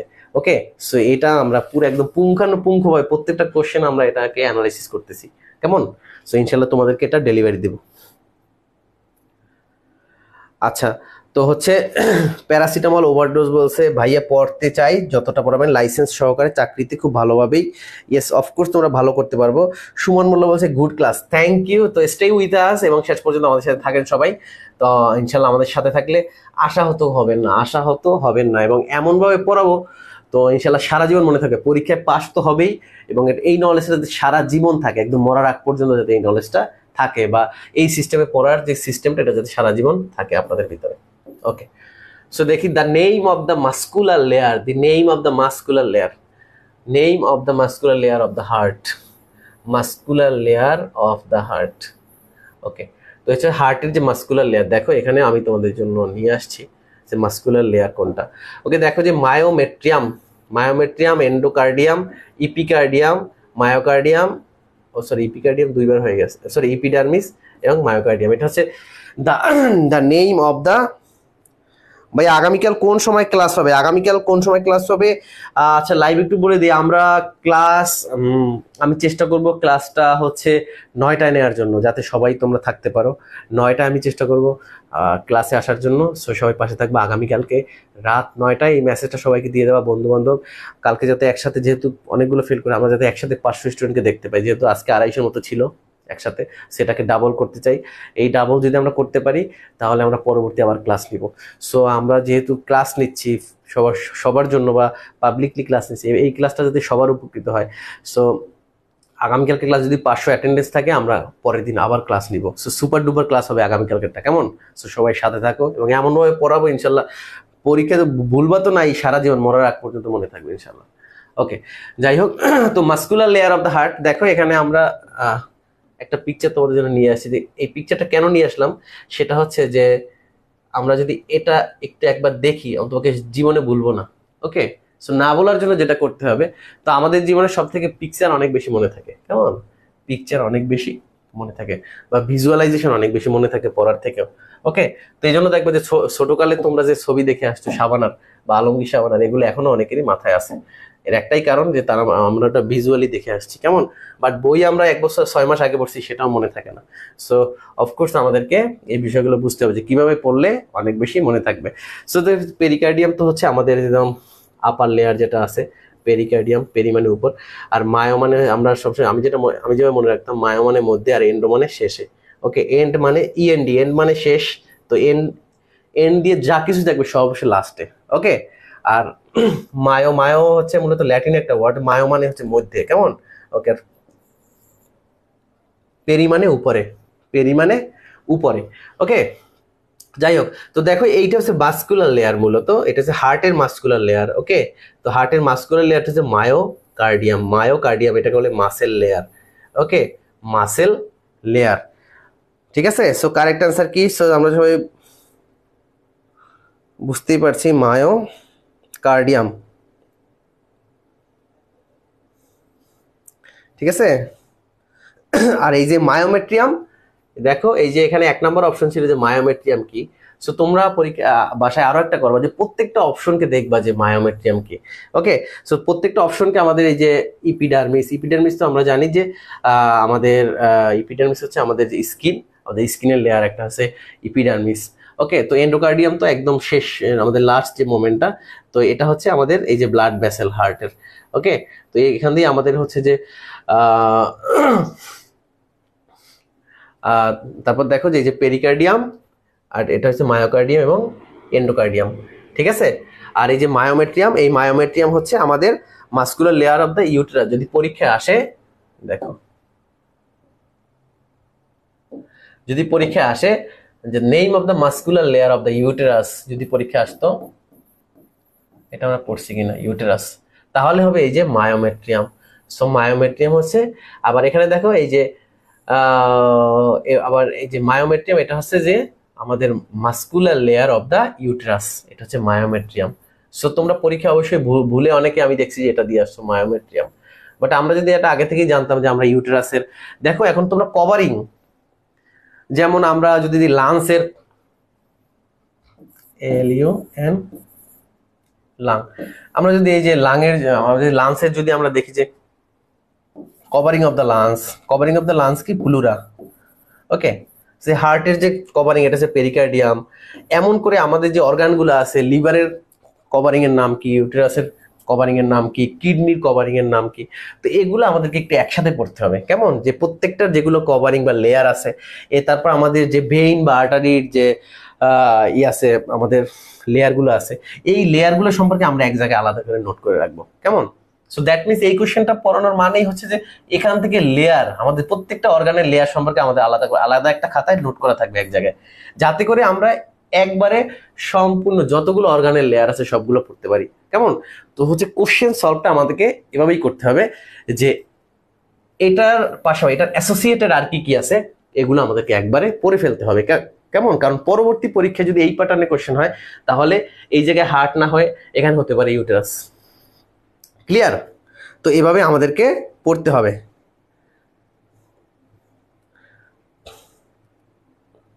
বুঝতে কি পারছো নাকি বুঝতে পারো না, একটু কমেন্ট করে জানাও। যদি বুঝতে পারো সেটা একটু জানাও, যদি না বুঝতে পারো যে ভাইয়া ক্লাস ভালো লাগে না সেটাও জানাও, কেমন। তো এভাবে যদি আমরা পড়তে পারি, তাহলে কিন্তু এই পড়াটা পরীক্ষায় পাস তো করবোই, সারা জীবনে ভুলবো না, কেমন। তো একজন দক্ষ নার্স বা একজন স্কিল নার্স, যেটাকে আমরা নার্সদের ভিতরে স্কিল, কেমন, এক্সপার্টের থেকে স্কিল, স্কিল মানে অনেক বেশি তার ভিতরে তার নলেজ থাকবে।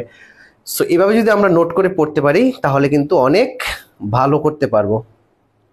আচ্ছা, এইটা হচ্ছে রেকর্ডেড থাকবে, এই ক্লাসটা রেকর্ডেড থাকবে, তোমরা অফকোর্স ক্লাসটা শেয়ার করে রাখবা। আর একটা জিনিস, তোমরা সবাইকে আমাদের হোয়াটসঅ্যাপ গ্রুপে আছো কিনা সেটা একটু কমেন্ট করে জানাও। আর যদি হোয়াটসঅ্যাপ গ্রুপে না থাকো, তাহলে আমি আমাদের কমেন্টে একটি হোয়াটসঅ্যাপ গ্রুপের লিঙ্ক দিয়ে দেবো, বা এই পোস্টের হচ্ছে ক্যাপশনে আমি একটা হোয়াটসঅ্যাপ গ্রুপের লিঙ্ক দিয়ে দেবো, তোমরা সেখানে সবাই জয়েন করবা, কেমন। যাতে করে হচ্ছে আমরা সবাই, মানে আমাদের যেহেতু আমাদের যে কি বলে, আমাদের যে মেসেজগুলো আছে, বা আমাদের যে আমরা যখন কখন কি করি, বা আমরা কি কি, যেমন আমি অলরেডি কিন্তু নোট তোমাদের কিছু দিয়ে দিয়েছি, ফান্ডামেন্টাল অফ নার্সিং এর এই বইটা থেকে কিছু নোট ছবি করে দিয়ে দিছি অলরেডি। এবং কিছু সিনারিও বেসড কিছু কোশ্চেন আমি দিয়ে দিছি তোমাদেরকে বাসায় হোমওয়ার্ক করার জন্য।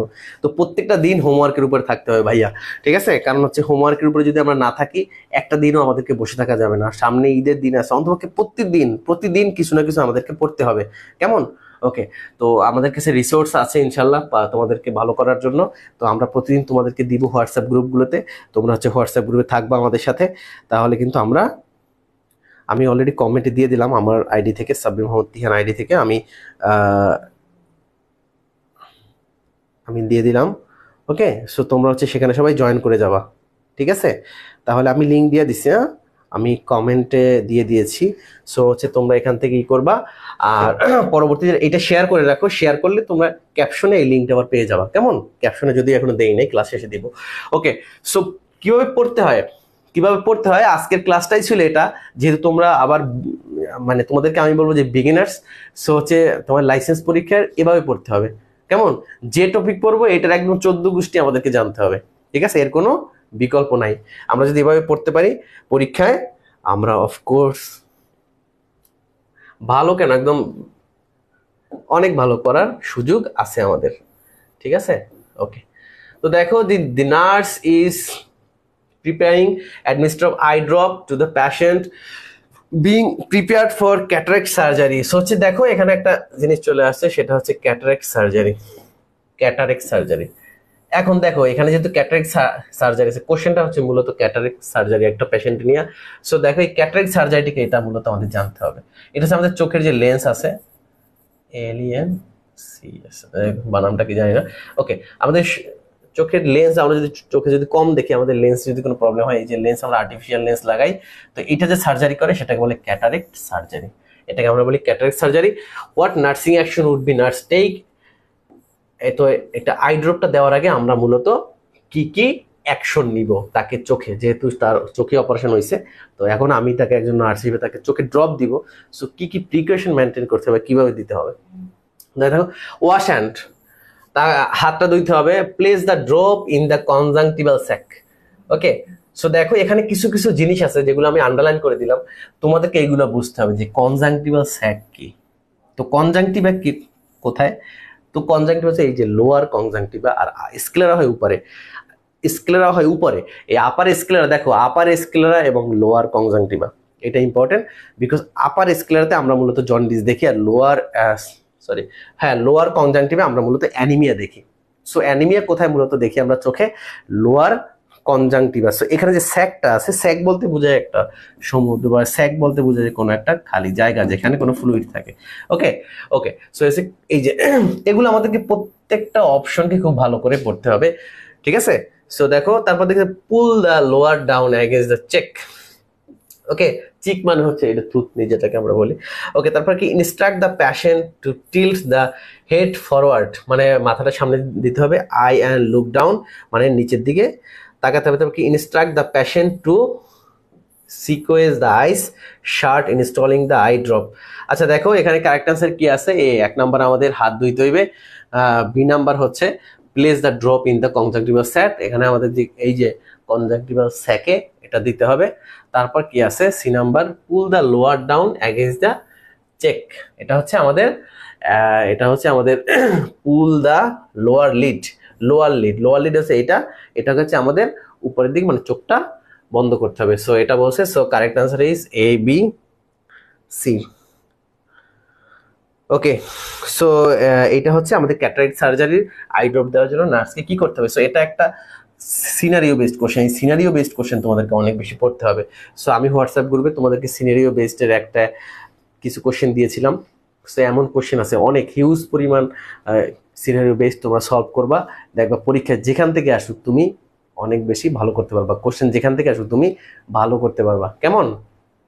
ওকে,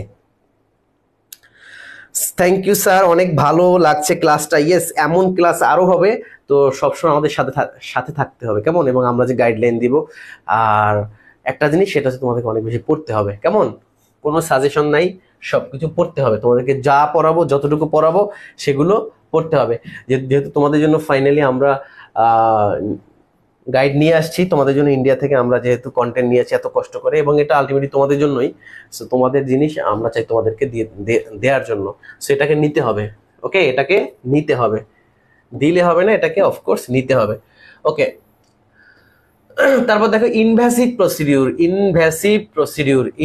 procedure for the management of the cardiac patient. তো দেখো তোমরা যখন এটাকে যখন সলভ করবা, এখন বুঝতে হবে যে ইনভ্যাসিভ প্রসিডিউর কি। ওকে, ইনভ্যাসিভ এবং নন ইনভ্যাসিভ প্রসিডিউর, ইনভ্যাসিভ আসতে পারে বা নন ইনভ্যাসিভ প্রসিডিউর আসতে পারে। ওকে, তো ইনভ্যাসিভ প্রসিডিউর হচ্ছে আমাদের শরীরের ভিতরে কোনো কিছু সার্জারি করে ঢুকানো বা কোনো কিছুকে ইনসার্ট করার মাধ্যমে আমরা যে টেস্টগুলো করে থাকি, এগুলো হচ্ছে আমাদের দেখো এগুলো হচ্ছে আমাদের ইনভ্যাসিভ প্রসিডিউর। দেখো ইনভ্যাসিভ প্রসিডিউর ভিতরে নর্মালি আমরা মনে করো দেখো এখানে কি আছে, দেখো এখানে সেন্ট্রাল ভেনাস প্রেশার। এই সেন্ট্রাল ভেনাস প্রেশার আমরা মূলত কোথায় দেখি, সেটা হচ্ছে আমরা সিভিলেনের মাধ্যমে আমাদের এটাকে বলে ভেনা ক্যাভা, সুপিরিয়র ভেনা ক্যাভা এবং ইনফিরিয়র ভেনা ক্যাভা। ওকে, তো আমরা জানি যে মনে করো যে এটা আমাদের হার্ট, ওকে, সো সুপিরিয়র ভেনা ক্যাভা আর আমাদের যে ইনফিরিয়র ভেনা ক্যাভা। ওকে ওকে, তো এখান থেকে আমরা প্লেস করে মূলত আমরা যে সেন্ট্রাল ভেনাস প্রেশারটা এটা আমরা মনিটরের মাধ্যমে চেক করি। ওকে, তারপর দেখো যে ইলেকট্রোকার্ডিওগ্রাম। দেখো এই যে এখান থেকে আমরা দেখো এখানে পরীক্ষা আছে ইনভ্যাসিভ প্রসিডিউর, বাট আমাদেরকে পরীক্ষার জন্য নন ইনভ্যাসিভ প্রসিডিউর কি এটাও জানতে হবে, কারণ পরীক্ষায় পরবর্তী পরীক্ষায় তোমার হয়তো চলে আসলো যে নন ইনভ্যাসিভ প্রসিডিউরটা কি।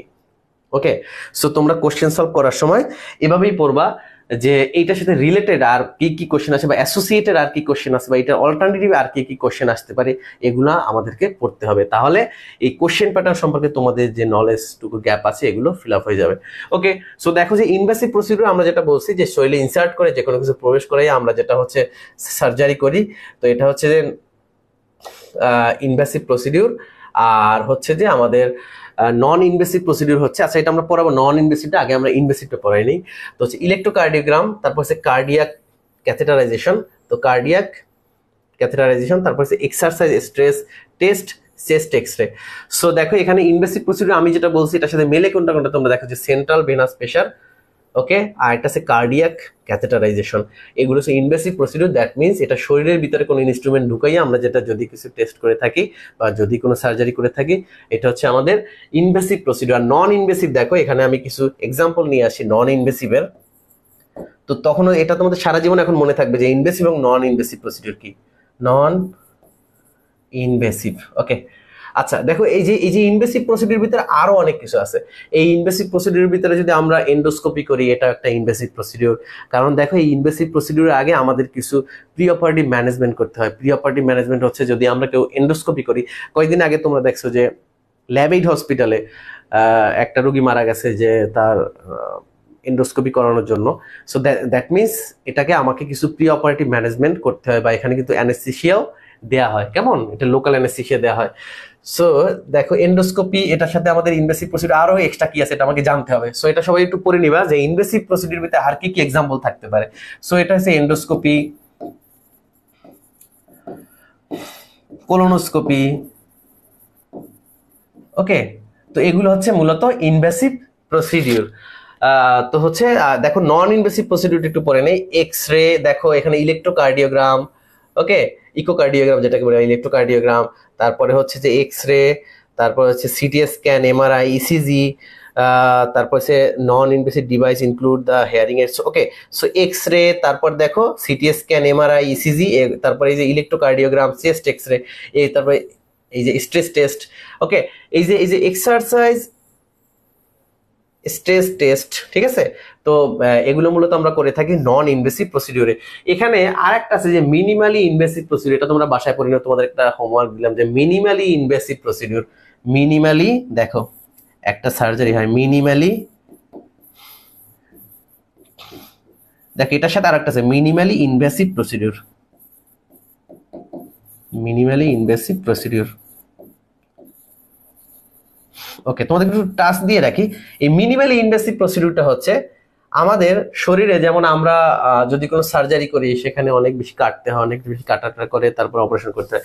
আর মিনিমালি মানে কম, মিনিমালি বাংলায় মানে হচ্ছে কম, মানে কম ক্ষত করে বা কম ক্ষত করে আমরা যে অপারেশন করি এটা হচ্ছে মূলত আমরা রোবোটিক সার্জারি, এটাকে বলি রোবোটিক সার্জারি। রোবোটিক সার্জারি বা আমরা যে হিস্টেরেক্টমি করি, যে সেটা হচ্ছে যে বাইরে থেকে আমরা মনিটরিং করে আমরা যদি ভিতরে কোনো কিছু সার্জারি করি, সেটা হচ্ছে মিনিমালি ইনভ্যাসিভ প্রসিডিউর। ওকে, মিনিমালি ইনভেসিভ প্রসিডিউর আমরা অনেক সময় আছে রোবোটিক সার্জারির মাধ্যমে আমরা হার্টের রিং প্লেসমেন্ট করে বা বাইপাস সার্জারি করে। সো তোমরা একটু এগুলো নিয়ে একটু স্টাডি করবা বাসায় বসে, ঠিক আছে?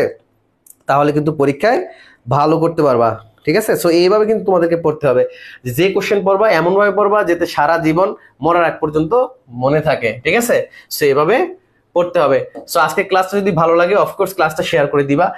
আর আমাদের আরেকটা জিনিস বলে রাখি যে আমাদের এই টেক্সট বুক বেসড আমাদের হচ্ছে যে আমরা একটা ব্যাচ স্টার্ট করব অল্প কিছু স্টুডেন্ট দিয়ে যারা মূলত ইন্টারেস্টেড বেশি পড়তে। ওকে, সো আমাদের ফার্স্ট কন্ডিশনই থাকবে হচ্ছে তাকে বেশি পড়তে হবে। ওকে, এমন কিছু স্টুডেন্ট নিয়ে হচ্ছে আমরা আমাদের মেইন টেক্সট বুক বেসড আমরা একটা ব্যাচ করব। তো সেখানে হচ্ছে আমরা যে ইন্ডিয়া থেকে যে বইগুলো নিয়ে আসছি আমাদের লাইসেন্সের জন্য বা ইন্ডিয়ান নার্সিং কাউন্সিলের যে বইগুলো, তো সেখানে আমাদের মানে হিউজ রিসোর্স আছে এবং সেই একেবারে সেম প্যাটার্নে কিন্তু তোমাদের কোশ্চেন হয়েছে। ওকে, সো যেসব স্টুডেন্টরা অনেক বেশি পড়তে চায় বা পড়ার আগ্রহ আছে এমন কিছু স্টুডেন্ট দিয়ে আমরা একটা ব্যাচ স্টার্ট করতে চাই যাতে আমরা বলতে পারি যে এখান থেকে 100% স্টুডেন্টই ভালো করছে। তো তাদেরকে আমরা গাইডলাইন দিতে চাই। তো এবং এখানে আমরা এমন কোনো স্টুডেন্ট নিব না যারা পড়তে চায় না। ওকে, এবং যারা পড়তে চায় না এমন কোনো স্টুডেন্টকে আমরা আমাদের সেই ব্যাচে ইনক্লুড করতে চাই না, এক কথায়, ঠিক আছে? ওকে, সো এমন স্টুডেন্ট নিয়ে আমরা একটা ব্যাচ স্টার্ট করবো এবং সেখানে আমরা এমনভাবে স্টুডেন্টদেরকে পড়াবো মানে খুবই খুবই অনেক বেশি আমরা সেখানে স্টাডি করতে চাই এবং সেখানে আশা করি এবং এটা আমাদের পরীক্ষামূলক একটা ব্যাচকে আমরা আসলে খুব ভালো করতে চাই। ওকে, সো এবং এই ব্যাচটাকে সুপার ডুপার হিসেবে তৈরি করে আমরা পরীক্ষায় ভালো রেজাল্ট করতে চাই। ওকে, তো এটা আমাদের শুরু হবে ঈদের পরে ইনশাল্লাহ। তো এর আগে হচ্ছে আমরা আমাদের টেক্সট বুক বেসড আরো কিছু ক্লাস হবে আর কোশ্চেন সলভে এখনো কিছু কোশ্চেন বাকি আছে। সো কোশ্চেন সলভই যদি আমরা করি দেখবে এখান থেকে তোমার নলেজ 50% ওপেন হয়ে যাবে যে কিভাবে মানে তোমার নলেজটা অনেক গুণে বেড়ে যাবে। তো আশা করি যে আমরা যে পড়ছি একটু আগে বা আমরা যে কোশ্চেনগুলো সলভ করলাম এগুলো তোমার জন্য ইফেক্টিভ কিনা সেটা একটু কমেন্ট করে জানিয়ে দাও যে তোমরা শুরু থেকে যারা আমাদের ক্লাসে আসো আজকে ক্লাসটাতে এই ক্লাসটা তোমাদের জন্য ইফেক্টিভ হয়েছে কিনা বা এইভাবে পড়লে আমরা পরীক্ষায় ভালো করতে পারবো কিনা বা আমার নলেজ বাড়বে কিনা সেটা একটু কমেন্ট করে জানিয়ে দাও। তাহলে আমরা এই স্টাইলে তোমাদেরকে আগামীতে পড়াবো। এটা জাস্ট তোমাদের কাছে ওপিনিয়ন নিচ্ছি, বাট অফকোর্স আমরা তো এটা নিয়ে স্টাডি করছি যে কিভাবে পড়াইলে একজন স্টুডেন্টের ভিতরে নলেজ বেশি গ্যাদার করা যাবে। সো এটা একটু কমেন্ট করে জানিয়ে দাও। ওকে, তো সবাই পড়তে চায় কিন্তু আলটিমেটলি কিন্তু সবাই পড়ে না, এই জন্য কিন্তু পরীক্ষার রেজাল্ট খারাপ হয়েছে। দেখো সেকেন্ডারি প্রিভেনশন। ওকে, আগে আমাদের জানতে হবে যে প্রিভেনশন কত প্রকার। সো প্রিভেনশন হচ্ছে 3 প্রকার: প্রাইমারি, সেকেন্ডারি, আরেকটা হচ্ছে টারশিয়ারি। ওকে, দেখ আমাদের হেলথ কেয়ার সিস্টেমে কিন্তু এই 3টা পার্ট আছে: প্রাইমারি, সেকেন্ডারি এবং টারশিয়ারি লেভেল। তো প্রাইমারি লেভেল আচ্ছা যাই হোক, এটা যদিও আমরা অন্য আলোচনা, বাট তোমাদেরকে একটু জানা উচিত।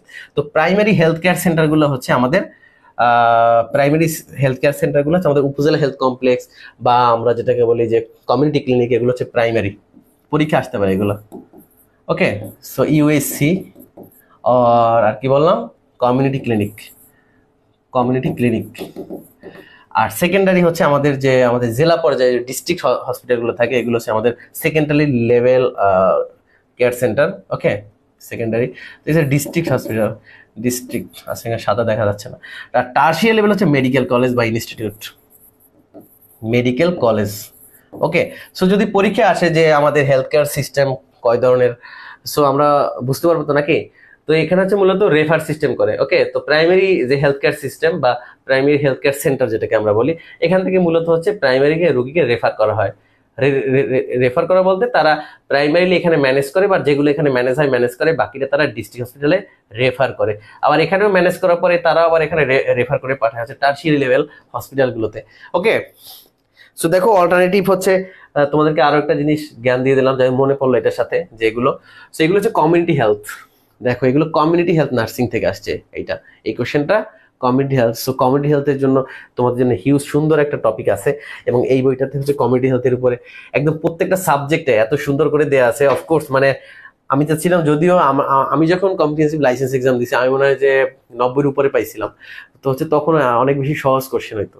ওকে, তো আমি কখনোই আসলে এগুলো নিয়ে স্টাডি করি নাই লাইসেন্স পরীক্ষার জন্য। আর তোমরা জানো যে আমি যখন 2017 সালে যখন আমি, সরি একটা জিনিস বলে রাখি, ওকে, সো 2017-তে, ওকে ওকে 2017 যখন লাইসেন্স পরীক্ষা দেই তখন হচ্ছে আমাদের হচ্ছে যে আমরা একটা মামলা করি। ওকে, সো হাইকোর্ট,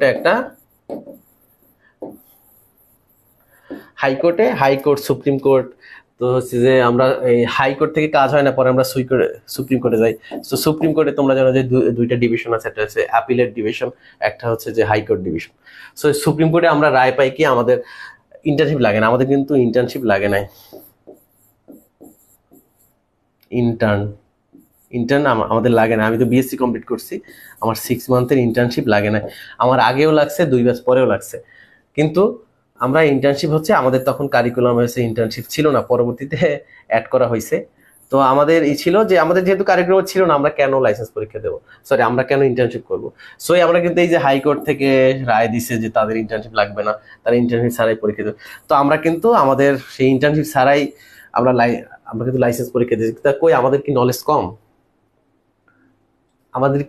আমরা কি সরকারি চাকরি করি না? আমরা কি প্যাশন ম্যানেজ করতেছি না ইন্টার্নশিপ ছাড়া? সো ইন্টার্নশিপ একটা লেম এক্সকিউজ, এবং পৃথিবীর কোথাও ইন্টার্নশিপ নাই। সাবকন্টিনেন্টে হয়তো ইন্ডিয়াতে ইন্টার্নশিপ আছে, দুনিয়ার আর কোথাও নার্সিং এ কোনো ইন্টার্নশিপ নাই। ঠিক আছে, হয়তো সরাসরি পরীক্ষা হয়, ডিরেক্টলি হয়তো তাদের রেজিস্ট্রেশন পরীক্ষা হয়, এর মাধ্যমেই সে হয়ে যায়। তো একদম ইন্টার্নশিপটা একটা বাজে একটা বিষয়, এটা কখনোই সাপোর্ট করি না ইন্টার্নশিপটা। এবং আমার সময় আমি সহ 34 জন প্রায় আমরা এই মামলা করে আমরা ইন্টার্নশিপটা চাইছিলাম যে বাংলাদেশটা একবার পুরোপুরি বন্ধ করে দেওয়ার জন্য। তখন যেহেতু আমরা স্টুডেন্ট ছিলাম, অত টাকা ছিল না, তারপরে 10 লাখ টাকা খরচ করছি তখন, সেই 2017 সালে। কেমন একদম স্টুডেন্ট পাস করার সাথে।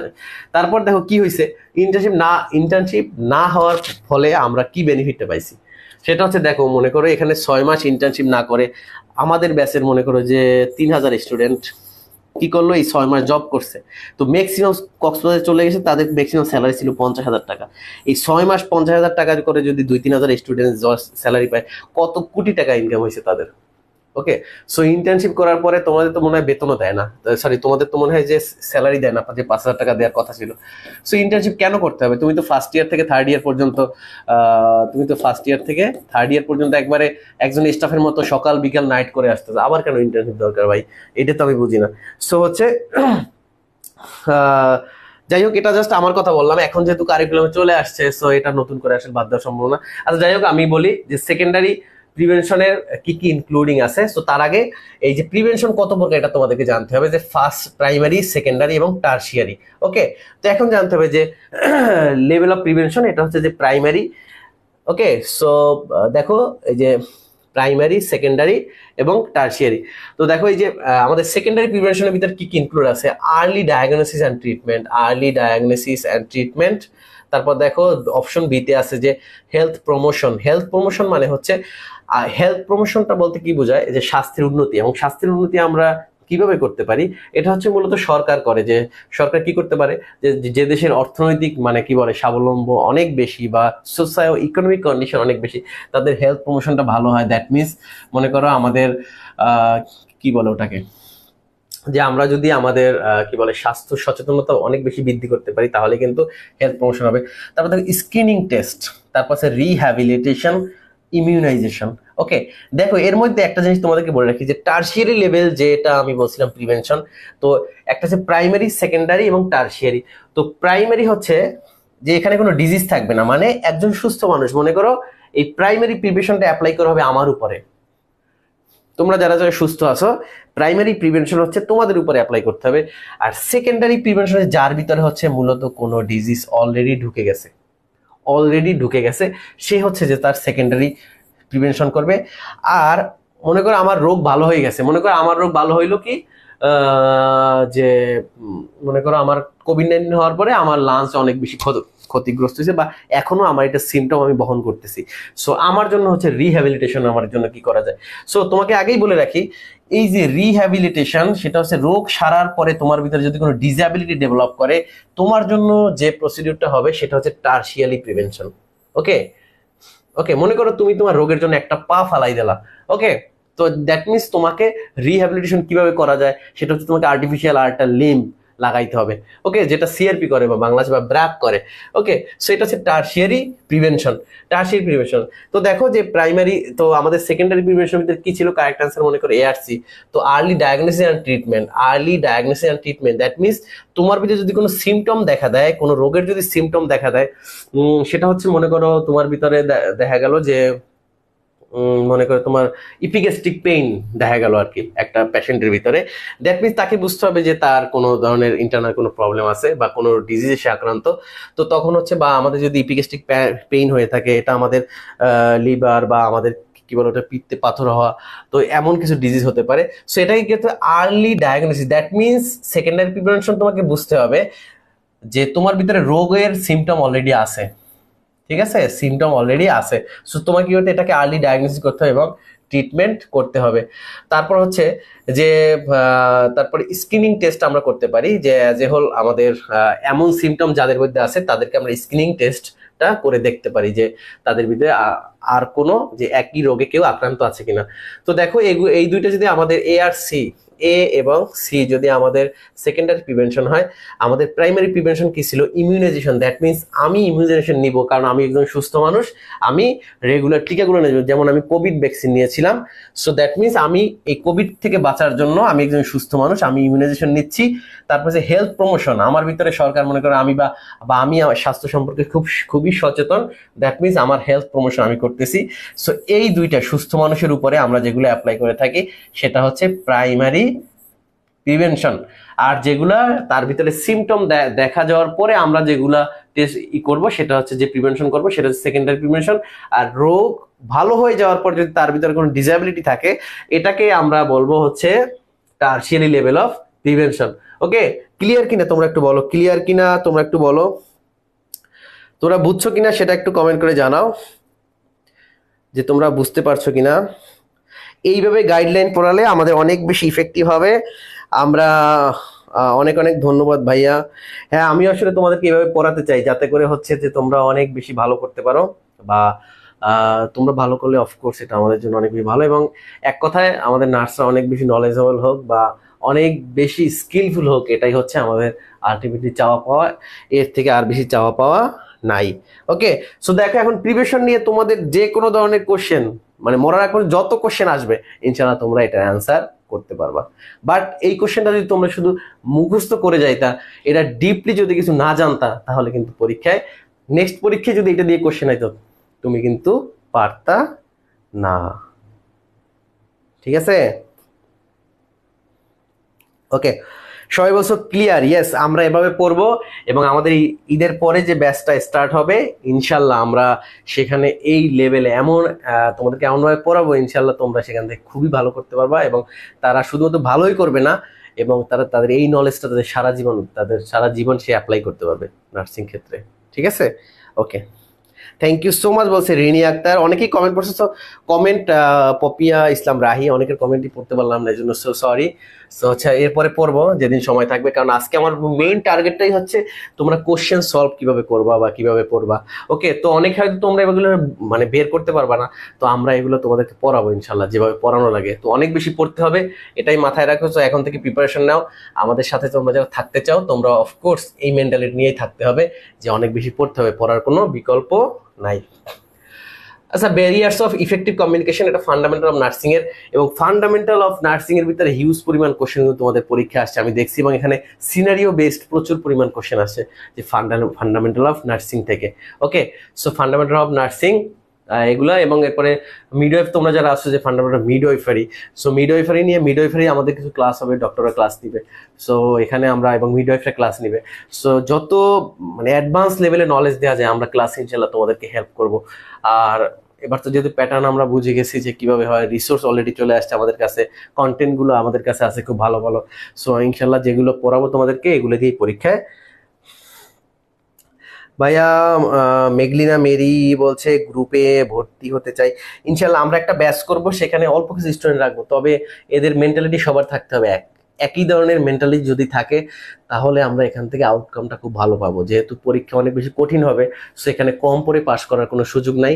সো যারা বেশি পড়তে চায়, তো এমন মেন্টালিটি যাদের আছে তাদের নিয়ে আমরা একটা ব্যাচ স্টার্ট করবো, এবং সেখানে আমরা টেক্সট বুক বেসড এমনভাবে পড়াবো ইনশাল্লাহ পরীক্ষা পাস তো করবেই করবে, আগামীতে সরকারি চাকরির জন্য তার প্রিপারেশন হয়ে যাবে, এবং এই নলেজটা যাতে সে একজন স্কিল নার্স হিসেবে সারা জীবন সে অ্যাপ্লাই করতে পারে, এবং সে যদি দেশের বাইরেও পরবর্তী মুভ করতে যায় তার যাতে 90% প্রিপারেশন এই কোর্সটার মাধ্যমে হয়ে যায়। কেমন? Okay, so barriers of effective communication. দেখো অ্যাংজাইটি কি কি option, anxiety, fear of feeling over confident, stereotyping, unwillingness to change. Okay, দেখো এই যে স্টেরিওটাইপিং কি, স্টেরিওটাইপিং হচ্ছে যে এক এক সময় এক এক ধরনের, মানে গতানুগতিক আমরা যে চিন্তা ভাবনা করি, তো এটা হচ্ছে স্টেরিওটাইপিং। তো আমাদের হচ্ছে যে এর থেকে আরো অ্যাডভান্স লেভেলে চিন্তা ভাবনা করা। Okay, so barriers of effective communication ভিতরে কি আছে? এই নাম্বারে দেখো অপশন, যেহেতু ফান্ডামেন্টাল অফ নার্সিং এবং কমিউনিকেশন আমরা সবাই পড়ে আসছি, সো দেখো এ নাম্বার হচ্ছে অ্যাংজাইটি, ডি হচ্ছে যে আমাদের স্টেরিওটাইপিং, আর ই হচ্ছে আমাদের আনউইলনেস টু চেঞ্জ। যাই হোক, এটা নিয়ে পড়ানোর বেশি কিছু নাই, দেখি পরে আর কি কোশ্চেন আছে। দেখো যে দেখো এটা একটা রিসার্চের কোশ্চেন, তো এগুলো তোমাদেরকে কিভাবে পড়তে হবে? রিসার্চ তো তোমরা অনেকেই পড়ে আসো নাই, বা অনেকেই তোমার বাংলাদেশ তো 90% কলেজে রিসার্চের টিচারই নাই, কি পড়াইবে? ওকে, আমিও অ্যাডমিশন হতে চাই। আচ্ছা, তো হচ্ছে এই জন্য আমরা চাচ্ছি যে তোমরা যারা যারা আমাদের একই মেন্টালিটি, যদি আমরা বেশ কিছু স্টুডেন্ট পেয়ে যাই তাদেরকে নিয়ে আমরা একটা ব্যাচ স্টার্ট করবো, যাতে করে আমরা 100% এখান থেকে পাস, এখান থেকে যাতে একটা স্টুডেন্টও যাতে খারাপ না করে, তো এমন যাতে আমরা এদেরকে হাই কোয়ালিটি হিসেবে তৈরি করে ফেলতে পারি। তো এইভাবে আমরা একটা ব্যাচ স্টার্ট করব, অনলি একটা ব্যাচ থাকবে আমাদের, এবং এখানে খুব খুব ভালো যারা খুব মোটিভেটেড এবং খুব যারা ভালো এনার্জেটিক পড়ালেখার ক্ষেত্রে, তাদেরকে নিয়ে আমরা একটা ব্যাচ স্টার্ট করব। এবং ইনশাল্লাহ আমরা, যেহেতু আমাদের কাছে এখন অনেক বেশি রিসোর্স আছে তোমাদেরকে পড়ানোর জন্য, তো এগুলো পড়লে ইনশাল্লাহ তোমার লাইসেন্স পরীক্ষা 100%, এখানে গ্যারান্টি দিয়ে বলতে পারি, মাস্ট বি 100% তোমরা এখান থেকে ইফেক্টিভ হবা। দেখো নন প্রবাবিলিটি স্যাম্পলিং, আর দেখো এই যে স্যাম্পলিং দুই ধরনের, এটা ছাড়া আরেকটা আছে প্রবাবিলিটি স্যাম্পলিং, একটু দেখি কি আছে। ওকে, তো নন প্রবাবিলিটি স্যাম্পলিং, আর দেখো এই যে দেখো এখানে তোমার, যদিও আমি যেহেতু রিসার্চের টিচার না, তো রিসার্চের টিচাররা তোমাকে এই রিসার্চ নিয়ে যেহেতু কয়েকটা কোশ্চেন আসছে, তো এটা নিয়ে রিসার্চ অনেক বেশি কঠিন না, রিসার্চ অনেক বেশি সহজ। ওকে, আমারও একটা ইন্টারন্যাশনাল পাবলিকেশন আছে, আমার একটা ইন্টারন্যাশনাল আর্টিকেল আছে। তো কোভিডকালীন সময়, আমি তো বললামই যে কোভিডকালীন সময় বাংলাদেশের ফার্স্ট যে রিসার্চটা, এটা আমি ছিলাম। তো হচ্ছে এটা ইন্টারন্যাশনালি পৃথিবীর মানে যত বড় বড় রিসার্চ কাউন্সিল আছে সবগুলোতে এখনো আছে। তো আমি ওইটার লিঙ্কটাও তোমাদেরকে দিয়ে দেবো এক ফাঁকে, তোমরা একটু দেখে আসবা যে এটা ওয়ার্ল্ড ওয়াইড প্রত্যেকটা একদম আমেরিকা থেকে শুরু করে প্রত্যেক দেশের ওয়েবসাইটে এই রিসার্চটা আছে। কেমন? এবং এই রিসার্চটা র্যাঙ্কিং এর ক্ষেত্রে অনেক বেশি হাই র্যাঙ্কিং এর একটা রিসার্চ আমরা করেছিলাম। ওকে, সো দেখো যে নন প্রবাবিলিটি স্যাম্পলিং, আর একটা আছে কি শুধু প্রবাবিলিটি স্যাম্পলিং। ওকে, এখন জানতে হবে যে প্রবাবিলিটি এবং নন প্রবাবিলিটি কি। এটা হচ্ছে প্রবাবিলিটি স্যাম্পলিং হচ্ছে যে যতগুলো মানুষ থাকবে সবাই পার্টিসিপেট করতে পারবে এই রিসার্চে। ওকে ওকে, দেখো এখানে যে তোমাদেরকে আমাদের এই যে নন প্রবাবিলিটি স্যাম্পলিং এর ভিতরে আমাদের কি আছে দেখো, কনভিনিয়েন্স স্যাম্পলিং, পারপাস স্যাম্পলিং, কোটা স্যাম্পলিং, স্নোবল স্যাম্পলিং। তো হচ্ছে আমাদের, তোমাকে জাস্ট একটু বেসিকটা বলে রাখি, তো রিসার্চ নিয়ে আমাদের ক্লাস অন্যরা নিবে, তো রিসার্চ নিয়ে আমাদের আলাদা ক্লাস হবে, সো এই ক্লাসগুলো তোমরা করবা। তবে হচ্ছে দেখো এই যে আমি জাস্ট তোমাদেরকে একটু বেসিক নলেজ দিয়ে রাখি, যে তোমরা পড়ার ক্ষেত্রে যেভাবে পড়বা সেটা হচ্ছে, যেহেতু এখানে নন প্রবাবিলিটি স্যাম্পলিং আছে, তোমাদেরকে জানতে হবে যে প্রবাবিলিটি স্যাম্পলিংটাও কি। এটা হচ্ছে যে যতগুলা আমাদের স্যাম্পলের ভিতরে যতগুলো পার্টিসিপেন্ট থাকবে সব পার্টিসিপেন্টই সেখানে অংশগ্রহণ করতে পারবে। কিন্তু দেখো এই যে নন প্রবাবিলিটি স্যাম্পলিং মানে হচ্ছে যে একটা গ্রুপ অফ পিপল থেকে বা একটা গ্রুপ অফ পার্টিসিপেন্ট থেকে সবাই সেখানে পার্টিসিপেট করতে পারছে না। ওকে, দ্যাট মিনস দেখো প্রত্যেকটা বাছাই করে বা যাচাই করে অল্প কিছু পার্টিসিপেন্ট রাখা হয়েছে, এটা হচ্ছে নন প্রবাবিলিটি স্যাম্পলিং। আর প্রবাবিলিটি স্যাম্পলিং যদি হইতো এখানে সবাই মানে সমান অধিকার থাকতো ওদেরকে পার্টিসিপেট করার জন্য এই রিসার্চে, ঠিক আছে? ওকে, দেখো এই যে নন প্রবাবিলিটি স্যাম্পলিং এর ভিতরে কি আছে, কোটা স্যাম্পলিং, দেখো এ বি ডি, আমরা একটু দ্রুত শেষ করব। এ বি, দেখো এই যে কনভিয়েন্স স্যাম্পলিং, ওকে, তারপর হচ্ছে যে কোটা স্যাম্পলিং, আর একটা কি আছে, ডি স্নোবল স্যাম্পলিং। ওকে, তো আমরা তো বুঝে গেলাম এটা, তাই না মোটামুটি। তো এটা নিয়ে আমরা একটু ক্লাস করব। তো হচ্ছে সোহানা সোহানা আমাদের কমেন্ট করছে যে ভাইয়া অনেক হতাশার মধ্যে পড়ে গিয়েছিলাম যে কি পড়বো, কিছুই বুঝতে পারছিলাম না, আপনার ক্লাস করে অনেক ভালো লাগছে, মনে হচ্ছে আমি পারবো সামনের দিকে। অবশ্যই না পারার কিছু নাই, একটা সত্যি কথা বলতে না পারার আসলে কিছু আমি দেখছি না, বা এখানে ফেল করারও কোনো কারণ নাই। আমি দেখছি না যে এখানে ফেল করার মতো কিছু আছে বা ফেল করতে হবে। ওকে, আমি শুধু দেখতে পাচ্ছি যে এখানে শুধু সাকসেসটা আমরা। তো হচ্ছে আমাদের নেগেটিভটা অফকোর্স আমাকে একটা প্রিপারেশন নেওয়ার আগে নেগেটিভটা বাদ দিয়ে পজিটিভ দিকটা নিয়ে আমাকে আগাইতে হবে। ওকে, তো তোমাদের ভিতরে এতদিন পর্যন্ত যে এটা ছিল যে আমরা আসলে রিসোর্সটা কি পড়বো, আসলে পড়বোটা কি, এটা নিয়ে একটা টেনশন ছিল। সো কি পড়বা এটা তো আমরা তোমাদেরকে বলেই দিব, যেহেতু আমাদের কাছে অলরেডি আমরা রিসোর্স আমাদের কাছে আছে। সো তোমাদের পড়ার জন্য ইনশাল্লাহ এগুলো পড়লেই পরীক্ষায় ভালো করতে পারবা। ওকে, আমরা চলে যাচ্ছি পরের কোশ্চেন। এক্সাম কি সেপ্টেম্বরে আগে হওয়ার, যদি আগে হওয়ার সম্ভাবনা থাকে তোমরা প্রিপারেশন নিতে থাকো।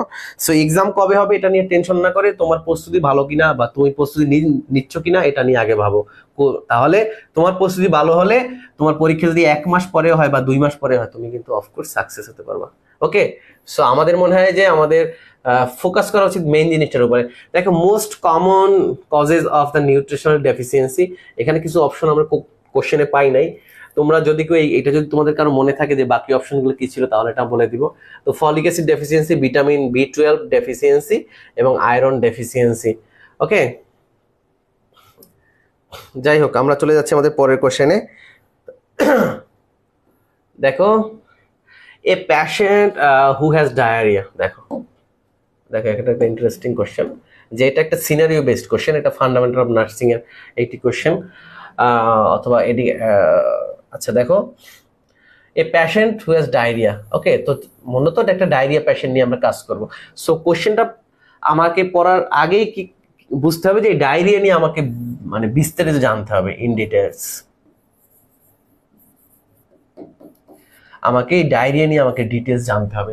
তাহলে এই ডায়রিয়া নিয়ে সিনারিও এই একটা কেন, যদি 100টা সিনারিও বেসড কোশ্চেন আছে তুমি অফকোর্স পারবা। ঠিক আছে, তো ডায়রিয়া সাইন সিমটম, তারপর এটা ম্যানেজমেন্ট, তারপর এটা কজেস, এগুলো আমাদের টোটালটা যদি আমরা জানতে পারি অফকোর্স এই সিনারিও বেস যেখান থেকে আসুক আমরা কিন্তু অফকোর্স ভালো করতে পারবো। সো দেখি কি কি অপশন আছে এখানে। তো দেখো দেখো ডায়রিয়া আছে পাস্ট 4 days। তো তোমাকে এই ধরনের কোশ্চেন পরীক্ষা আসলে তো অফকোর্স একটু অ্যানালাইসিস করতেই হবে। তো দ্য পাস্ট 4 days মানে গত 4 দিন যাবত তার ডায়রিয়া আছে। হোয়েন অ্যাসেসিং এ পেশেন্ট, যখন তুমি একজনটাকে পেশেন্টটাকে অ্যাসেস করবা, the nurse can get the following finding. কি কি পেতে পারো তুমি একটা পেশেন্টের ক্ষেত্রে? মনে করো আমার 4 দিন যাবত ডায়রিয়া আছে, তুমি আমাকে চেক করবা, তুমি আমাকে কি বলে যে অ্যাসেস করে তুমি আমার ভিতরে কি কি পাইতে পারো। দেখো কি আছে, হাইপোটেনশন, হাইপোটেনশন, তারপর দেখো যে ব্র্যাডিকার্ডিয়া, ব্র্যাডিকার্ডিয়া মানে পালস কমে যাওয়া, আর হাইপোটেনশন মানে হচ্ছে তোমার বিপি কমে যাওয়া, the fall of BP, blood pressure কমে যাওয়া। হাইপারটেনশন মানে বৃদ্ধি পাওয়া। Okay, hypertension. আচ্ছা, তারপর দেখো এই যে ব্র্যাডিকার্ডিয়া, ব্র্যাডিকার্ডিয়া মানে হচ্ছে pulse rate decrease pulse rate. Okay, weakness, তারপর হচ্ছে কি পেরিফেরাল ইডিমা। পেরিফেরাল ইডিমা হচ্ছে আমাদের যে কি কি বলে ওটা, আমাদের পায়ের যে ফুলে যায় এটাকে আমরা পিটিং ইডিমা বলি। পিটিং ইডিমা, পিটিং ইডিমা মানে চাপ দিয়ে ছেড়ে দিলে এটা হচ্ছে যে এটাকে ব্যাক করতে অনেক বেশি সময় লাগে। ওকে, এটাকে বলি pitting oedema, peripheral oedema, peripheral oedema. তারপরে poor skin turgor, poor skin turgor এটা হচ্ছে কি, দেখো এই যে পুয়ার স্কিন টার্গার হচ্ছে যদি কারো যদি মানে অনেক বেশি ডিহাইড্রেশন থাকে, সেটা হচ্ছে আমরা স্কিনটা এভাবে ধরে যদি ছেড়ে দেই এটা সঠিক স্থানে আসতে অনেক বেশি সময় লাগবে। এটার নাম হচ্ছে পুয়ার স্কিন টার্গর, পুয়ার স্কিন টার্গর। ওকে, আচ্ছা, সো দেখো এখানে আমরা 4 দিন যাবত একটা পেশেন্ট যদি ডায়রিয়া থাকে সে আমাদের কাছে আসলে আমরা কি কি ফাইন্ডিংস পেতে পারি তাকে। দেখো এ নাম্বার, আমরা হাইপোটেনশন, তার কিন্তু বিপিটা বেড়ে যাবে এবং তার কিন্তু ব্র্যাডিকার্ডিয়া হবে, তার কিন্তু থাকবে সে ট্রাকিকার্ডিয়া। ঠিক আছে, কারণ আমাদের বিপি যখন হচ্ছে যে ডিক্রিজ হবে তখন পালস রেট বেড়ে যাবে। ঠিক আছে, আবার বিপি যখন কমে যাবে তখন পালস রেট বেড়ে যাবে। যেমন আমাদের জ্বর যখন হয়, আমাদের জ্বর হলে কিন্তু প্রেশার বেড়ে যায়, একটা ফিভারের পেশেন্ট যদি তোমার কাছে আসে, বা যদি এখানে আসে যে একটা পেশেন্ট 4 দিন যাবত ফিভার আছে, তার ভিতরে কি কি থাকতে পারে? সো এখানে তখন তার হাইপারটেনশন থাকবে এবং ওকে, তখন তার প্রেশার বাড়বে, ঠিক আছে, তখন এবং এই যে হচ্ছে যে তোমার এই যে ব্রাডিকার্ডিয়ার জায়গা থেকে ট্যাকিকার্ডিয়া হবে, ঠিক আছে। তারপর উইকনেস থাকবে, তারপর পেরিফেরাল। আচ্ছা যাই হোক, ফিভারটা বাদই দিলাম।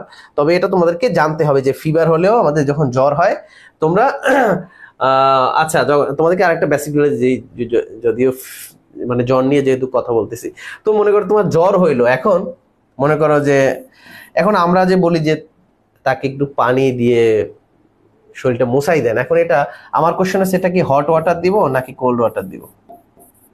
হট ওয়াটার দিয়ে মোছাবো নাকি কোল্ড ওয়াটার দিয়ে? তোমরা একটু কমেন্ট করে জানাও কে কে এটা পারো। আমরা যে তার শরীরটা যে মোছাই দেবো সেটা আমরা হট ওয়াটার দিব নাকি কোল্ড ওয়াটার দিব? সো দেখো, এই যে আমরা আমাদের পাস্ট 4 ডেজ, আমাদের 4 দিন যাবত যদি কোনো ডায়রিয়া পেশেন্ট থাকে, তাকে আমরা অ্যাসেস করে কি পেতে পারি?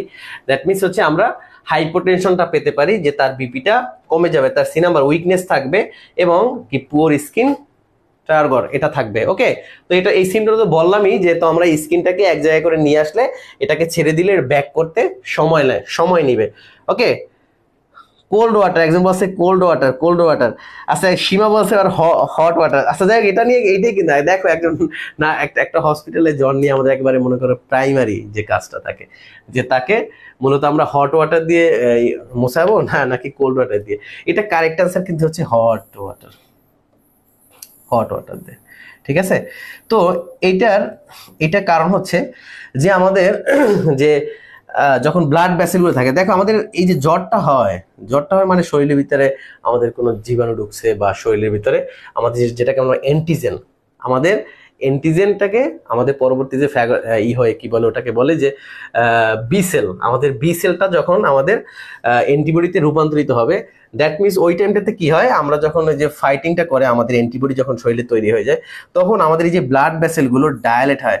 ওকে, এটাকে বলে ভ্যাজোডাইলেটেশন। দ্যাট মিনস আমাদের যখন জ্বর হয়, দ্যাট মিনস এটা কিন্তু আমাদের শরীরের সেলের গরম না, এটা হচ্ছে আমাদের ব্লাডের যে গরমটা, এটা কিন্তু বেড়ে যায়। ওকে, তো হচ্ছে তখন আমাদের এই যে ভ্যাজোডাইলেটেশন, যদি আমরা ঠান্ডা পানি দেই তখন কি হবে, এটা কিন্তু এই ভ্যাজোডাইলেটেশনটা ছোট হয়ে যাবে। এখন তখন কিন্তু আমাদের এই জ্বরটা কিন্তু তখন আরো বাড়তে পারে পরবর্তী। তো আমরা ঠান্ডা পানি দিয়ে যখন শরীর মোছাবো, তখন যেটাকে আমরা বলি যে আমাদের শিলকাটা দেয়, দ্যাট মিনস হচ্ছে আমাদের প্রত্যেকটা পশম একবার দাঁড়াই যায় ঠান্ডা পানি দিয়ে যখনই করি।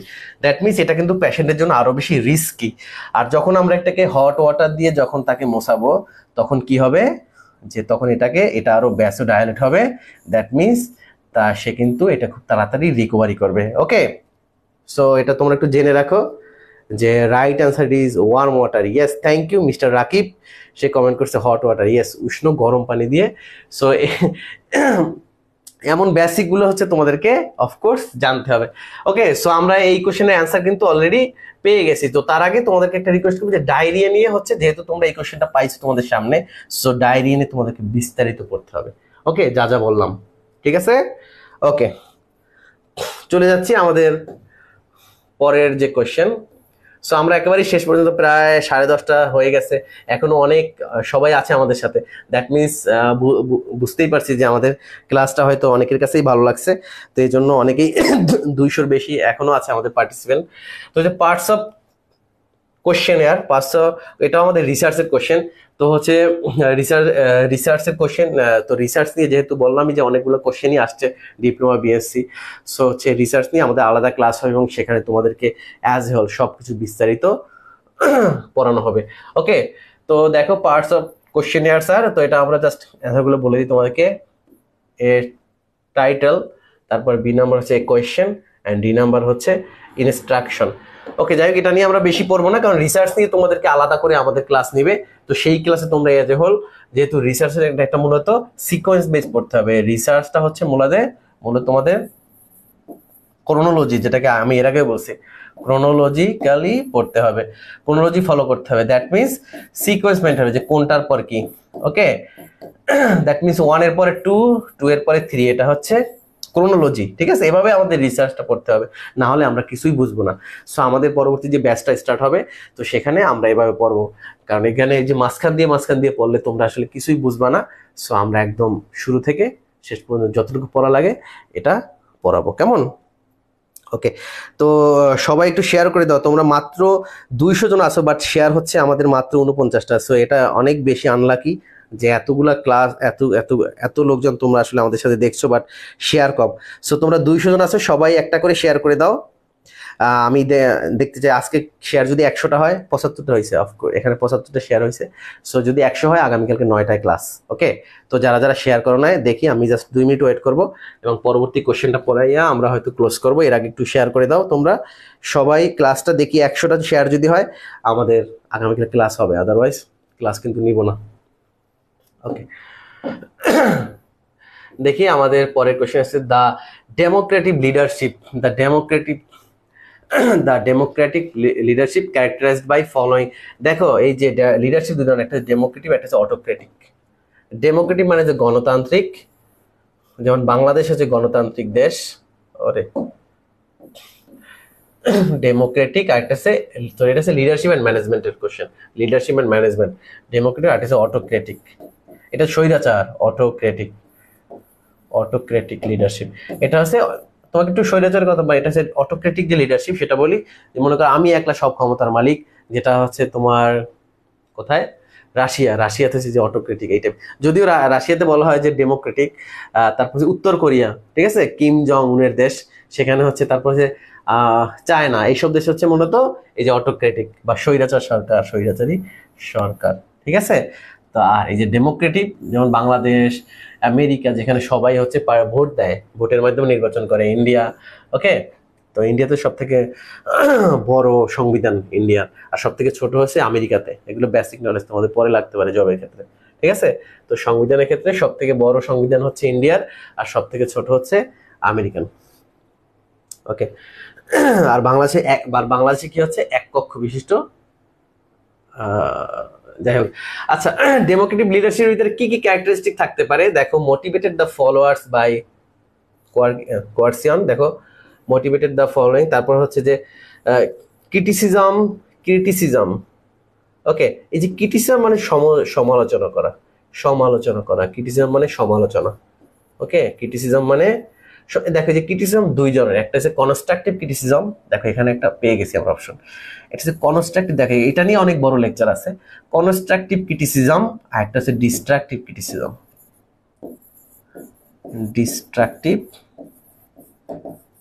দেখো এটা আমাদের শুধুমাত্র পড়ার জন্য, এটা আমাদের জীবনের জন্য দরকার, এটা আমাদের একজন মানুষ হিসেবে জানা দরকার যে কনস্ট্রাকটিভ ক্রিটিসিজম কি এবং ডিস্ট্রাকটিভ ক্রিটিসিজম কি। তো এটা হচ্ছে কনস্ট্রাকটিভ ক্রিটিসিজম হচ্ছে, জাস্ট এক কথায় বলি, মাত্র 93 শেয়ার হয়েছে। আমি আমার ক্লাস হয়তো 5 অথবা 5-7 মিনিট শেষ হয়ে যাবে, আমি 100-র বেশি শেয়ার কিন্তু দেখতে চাই। ওকে, আচ্ছা, তো দেখো এই যে কনস্ট্রাকটিভ ক্রিটিসিজম এবং ডিস্ট্রাকটিভ ক্রিটিসিজম, এই যে এটা হচ্ছে আমাদের লাইফেও দরকার, যে এটা বোঝা দরকার যে কনস্ট্রাকটিভ ক্রিটিসিজম কি এবং ডিস্ট্রাকটিভ ক্রিটিসিজম কি। মনে করো হচ্ছে তুমি একটা, যেহেতু সবাই আমাদের ম্যাক্সিমাম ফিমেল স্টুডেন্ট, সো মনে করো সে একটা বিজনেস স্টার্ট করলো, দ্যাট মিনস সেটা হচ্ছে যে ক্লোথিং বিজনেস, দ্যাট মিনস সেটা হচ্ছে ক্লোথিং, CLOTHING। মনে করো একটা ক্লোথিং বিজনেস স্টার্ট করছে, মনে করো তোমার একটা ফ্রেন্ড ক্লোথিং বিজনেস স্টার্ট করছে। সো অফকোর্স গণতান্ত্রিক দেশে তুমি তার সমালোচনা করতেই পারো। ওকে, তুমি তার সমালোচনা করতেই পারো। সো হচ্ছে এখন এই যে সমালোচনা তুমি দুইভাবে করতে পারো, একটা হচ্ছে কনস্ট্রাকটিভ ক্রিটিসিজম, একটা হচ্ছে ডিস্ট্রাকটিভ ক্রিটিসিজম। তো কনস্ট্রাকটিভ আমরা কি জানি, যে কনস্ট্রাকটিভ মানে হচ্ছে তাকে ভালো কিছু বা কনস্ট্রাকটিভ, দ্যাট মিনস সেটা হচ্ছে যে তাকে তুমি ভালো একটা সমালোচনা করতে পারো, যে এই সমালোচনার মাধ্যমে সে বেনিফিটেড হতে পারে বা সে কারেকশন হতে পারে। আর যে ডিস্ট্রাকটিভ ক্রিটিসিজম হচ্ছে তাকে তুমি মোটিভেট মানে ডিমোটিভেটেড করা, এটা হচ্ছে ডিস্ট্রাকটিভ ক্রিটিসিজম। তো মানুষ হিসেবে তোমরা যেটা করবা, তোমরা একজন নার্স হিসেবে তোমাদের প্রতি আমার রিকোয়েস্ট থাকবে, সেটা হচ্ছে যে তোমরা অলওয়েজ এই যে কনস্ট্রাকটিভ ক্রিটিসিজম করবা। তো নার্সদের ভিতরে কনস্ট্রাকটিভ থেকে ডিস্ট্রাকটিভ ক্রিটিসিজমের সংখ্যা অনেক বেশি, দ্যাট মিনস। আর এই যে কনস্ট্রাকটিভ ক্রিটিসিজম এবং ডিস্ট্রাকটিভ ক্রিটিসিজম, দেখো এটা কারা কোনটা করতে পারে। মনে করো একটা বিজনেস স্টার্ট করছে, ক্লোথিং বিজনেস, বাট তুমি মনে করো একজন বেকার মানুষ, তুমি হচ্ছে তাকে তাকে এই যে কনস্ট্রাকটিভ ক্রিটিসিজম মানে হচ্ছে তাকে ভালো একটা গাইডলাইন দেওয়া। মনে করো সে একটা জায়গায় সে ভালো করলো না, তাকে আরো গাইডলাইন দিয়ে, মনে করো তুমি ফেল করলা, যাই হোক তোমাদের দিয়ে আমি একটু এক্সাম্পল দিই যে কনস্ট্রাকটিভ ক্রিটিসিজম কি এবং ডিস্ট্রাকটিভ ক্রিটিসিজম কি। তো একজন মানুষ হিসেবে আমাদের কেন এটা ইম্পর্টেন্ট, মনে করো তুমি পরীক্ষা খারাপ করলা, তোমার এক ফ্রেন্ড মনে করো তোমাকে অনেক বেশি এটা নিয়ে অপমান করলো, অপদস্থ করলো, এটা হচ্ছে ডিস্ট্রাকটিভ ক্রিটিসিজম। দ্যাট মিনস তোমার যে আগ্রহটা ছিল পড়ার প্রতি, সেই আগ্রহটাও নষ্ট হয়ে গেছে। আর কনস্ট্রাকটিভ ক্রিটিসিজম হচ্ছে, মনে করো আমি তোমাকে বললাম যে তোমাকে এখনো অনেক বেশি সম্ভাবনা আছে তোমার পরীক্ষায় ভালো করার, তুমি ভালো করে পড়ো, তুমি এভাবে পড়ো, তুমি ভালো নোট নিয়ে পড়ো, আমি তোমাকে আর ভালো বেশি গাইডলাইন দিলাম, এটা হচ্ছে কনস্ট্রাকটিভ ক্রিটিসিজম। কেমন? কিন্তু বাংলাদেশের নার্সদের ক্ষেত্রে কি হয় এবং টিচারদের ক্ষেত্রে আমি দেখছি যে তাদের মধ্যে এই কনস্ট্রাকটিভ ক্রিটিসিজমের থেকে এই ডিস্ট্রাকটিভ ক্রিটিসিজমটাই বেশি। আর এই ডিস্ট্রাকটিভ ক্রিটিসিজমের মাধ্যমে কি হলো, মনে করো আমি তুমি ফেল করলো পরীক্ষা, আমি তোমার অনেক বেশি অপমান করলাম, অপদস্থ করলাম যে তোমাকে দিয়ে কিছুই হবে না, তুমি কিছু পারো না, তুমি অনেক বেশি খারাপ। সো এটা হচ্ছে ডিস্ট্রাকটিভ ক্রিটিসিজম, মানে তোমার ভিতরে যে সম্ভাবনা আছে সেই সম্ভাবনাটাও ধ্বংস হয়ে যাওয়া। ওকে, সো একজন মানুষ হিসেবে আমাদের সবারই উচিত এই কনস্ট্রাকটিভ ক্রিটিসিজমকে ইমপ্রুভ করা বা এটাকে অনেক বেশি ফোকাস করা। ওকে, সো আশা করি তোমরা সবাই ক্লিয়ার হইছো যে এখন থেকে আমরা যেটাই করব আমরা কনস্ট্রাকটিভ ক্রিটিসিজম করব। ওকে, দ্যাট মিনস মনে করো আমি এই ক্লাসটা নিলাম, আমার থেকে যদি কেউ ভালো এই ক্লাসটা নিতে পারে, অফকোর্স তার উচিত কি আমাকে ভালো পরামর্শ দেওয়া যে ভাই আপনি এই লাইনটা এখান থেকে এইভাবে আর একটু ভালো করে পড়লে স্টুডেন্টরা ভালো বুঝতো। So this is the constructive criticism. আর যদি ডিস্ট্রাকটিভ ক্রিটিসিজম দেখবা যে বিভিন্ন পেজে বলে যে তারা ভালো ক্লাস নেয় না, বা তারা এক কথায় তারা বলে যে বিজনেস করে। দেখো আচ্ছা, আমি এই যে ক্লাসটা নিলাম, এটা কি বিজনেস বলো তো? এটা এটা এটা এটা এটা এটা আসলে কি কোন ধরনের? এটা তো তোমাদেরকে হেল্প করতেছি, দ্যাট মিনস কনস্ট্রাকটিভ ক্রিটিসিজম আমি তোমাকে করতেছি। বাট কিছু লোকজন কিন্তু এখানেও খারাপ কমেন্ট করবে বা ব্যাড কমেন্ট করবে। বা আমি এর আগে একটা ছেলে দেখলাম যে কমেন্ট করছে যে আপনি যে এখান থেকে পড়াবেন বা আপনি যেগুলো পড়াচ্ছেন এগুলো যে পরীক্ষা আসবে তার নিশ্চয়তা কি? দেখো এটা একটা ডিস্ট্রাকটিভ ক্রিটিসিজম। কেমন? সো আমাদেরকে এই জায়গা থেকে অফকোর্স ভালো করতে হবে, এই জায়গা থেকে বেরিয়ে আসতে হবে। আমরা যদি কনস্ট্রাকটিভ ক্রিটিসিজমের দিকে আগাইতে পারি, অফকোর্স আমরা আমাদের পার্সোনাল জীবনে অনেক বেশি ডেভেলপ করতে পারবো, আমাদের ওয়ার্ক প্লেসে ভালো করতে পারবো, আমাদের প্রমোশনটাকে, আমাদের জব লাইফে স্যাটিসফ্যাকশন, জব লাইফ প্রমোশন অনেক বেশি ভালো হবে। কেমন? তো নার্সদের ভিতরে এই ডিস্ট্রাকটিভ ক্রিটিসিজম বেশি থাকার কারণে তারা সোসাইটিতে এখনো বেশি নেগলেক্টেড, এবং বাংলাদেশের প্রেক্ষাপটে বাংলাদেশে যে আমাদের সোশ্যাল রিকগনাইজেশন নাই নার্সদের। ওকে, সো এর অন্যতম একটি কারণ হচ্ছে তারা এই ডিস্ট্রাকটিভ ক্রিটিসিজমে অনেক বেশি বিশ্বাস করে। দ্যাট মিনস তাদের ভিতরে নলেজের পরিমাণ এত বেশি কম, সেটা হচ্ছে মানুষকে যেমন উৎসাহ দিতে পারে না, পাশাপাশি সে নিজেকেও ডেভেলপ করতে পারছে না এবং সে নিজের নলেজটাকেও শেয়ার করতে পারছে না। ওকে, সো তোমরা যারা হচ্ছে আমাদের সাথে আছো বা ছিলা, তোমাদেরকে অনেক অসংখ্য অসংখ্য ধন্যবাদ। এবং আমি চাই তোমরা আগামীতেও যে পরীক্ষাটা হবে, not only next exam, next future all exam তোমরা খুব ভালো করো। এবং সেই জন্য আমাদের যে সকল গাইডলাইন দেওয়া দরকার আমরা ওভারকাম করছি, 100 বেশি শেয়ার হয়ে গেছে।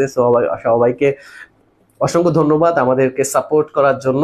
এবং আজকের ক্লাসটা যদি ভালো লাগে অবশ্যই সবাই শেয়ার করে টাইমলাইনে রেখে দিবা, এবং সবাই বন্ধুদেরকে আগামীকালকে রাত 9টায় ক্লাস হচ্ছে, সুপার ডুপার একটি ক্লাস হবে সেটাতে। আচ্ছা যাই হোক, আমরা ডেমোক্রেটিভ লিডারশিপ পড়াচ্ছিলাম, তো এটার ভিতরে আমরা অনেক কিছুতে চলে আসলাম। সো যাই হোক, তো এগুলো পড়ার পার্ট বা এগুলো আমাদের জানতে হবে। কেমন? লিডারশিপের দ্যাট মিনস একজন গণতান্ত্রিক যে লিডার, এই গণতান্ত্রিক লিডার মানে হচ্ছে যে মনে করো আমি যদি একজন গণতান্ত্রিক লিডার হয়ে থাকি, দ্যাট মিনস তোমরা যারা আমার সাপোর্টিভ আছো, তোমরা যে সাজেশনগুলো দেবা, এটাকে আমি এটাকে আমি মিনিমাইজ করবো বা এটাকে আমি ইন্টিগ্রেট করব। কেমন? এটা হচ্ছে কনস্ট্রাকটিভ লিডার, এটাকে ডেমোক্রেটিভ লিডারের একটা কোয়ালিটি। দেখো, so motivate the followers by, তো দেখো এখানে কারেক্ট অ্যান্সার গুলো কি কি হতে পারে?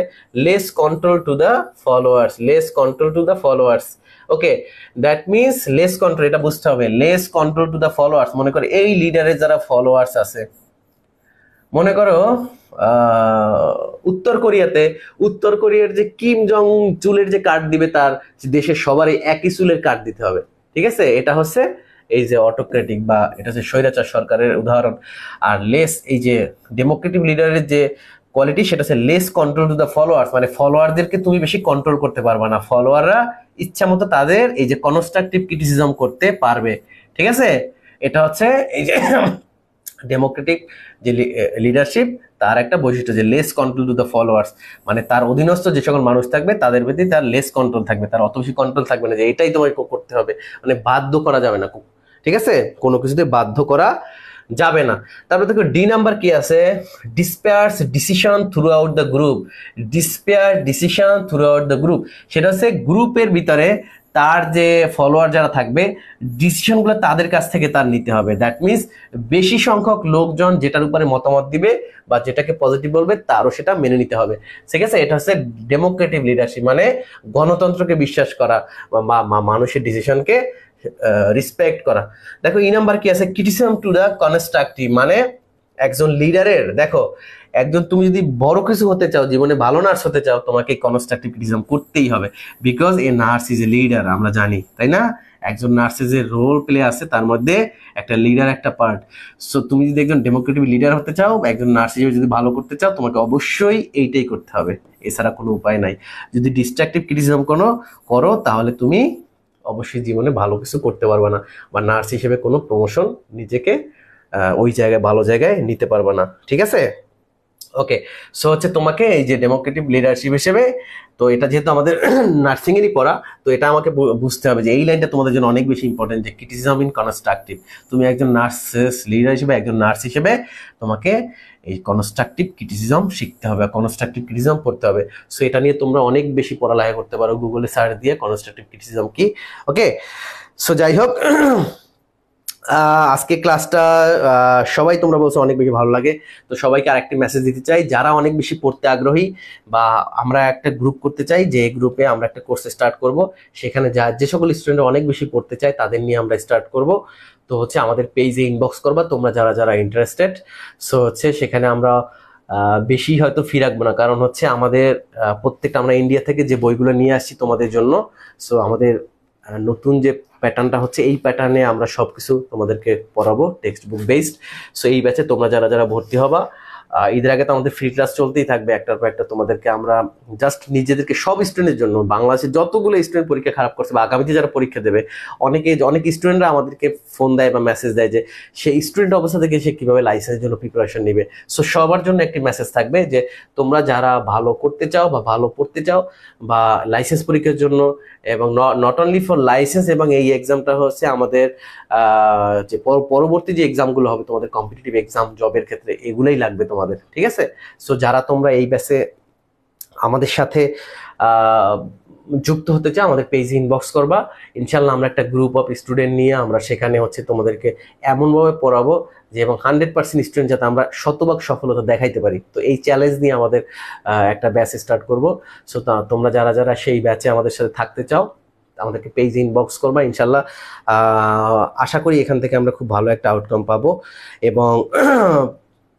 এবং আমাদের আগামীকালকে 9টায় ক্লাস হচ্ছে, আর আজকের ক্লাসটা যদি ভালো থাকে অফকোর্স আমাদের পেজে একটু লাইক ফলো করে দিবা এবং ক্লাসটা শেয়ার করে দিবা। তো সবাই ভালো থাকে এবং আগামী দিন তো সবার জন্য ভালো হয়ে আসুক, এবং সামনে ঈদ, সবাইকে অ্যাডভান্স প্রতিদিন ঈদ মোবারক দিয়ে যাব। আর যেহেতু রমজান মাস চলতেছে, সবাই রমজান মাসের যেগুলো আছে বিধিনিষেধ এগুলো মেনে চলো অফকোর্স। আমরা এবং এখন থেকে ডিটারমাইন হও যাতে আগামী পরীক্ষায় খুব ভালো করতে পারো। তো সবাই ভালো থাকো, সুস্থ থাকো, এবং আমার জন্য দোয়া করবা, আমাদের জন্য দোয়া করবা, তোমাদের জন্য অনেক অনেক দোয়া এবং শুভেচ্ছা শুভকামনা রইল। সবাই ভালো থাকো, সুস্থ থাকো, আর আগামীকালকে ক্লাসে অ্যাটেন্ড করো, এবং আমাদের যে ব্যাচটাতে যারা হতে চাও, যুক্ত হতে চাও, পেজে ইনবক্স করবা, কেমন? তো হচ্ছে আমরা 100% এখান থেকে সফলতা অর্জন করতে চাই এবং প্রত্যেকটা স্টুডেন্ট আমরা ভালো করতে চাই। তো সবাই ভালো থাকো, সুস্থ থাকো। আজকের মতো এখানেই বিদায় নিচ্ছি। আল্লাহ হাফেজ।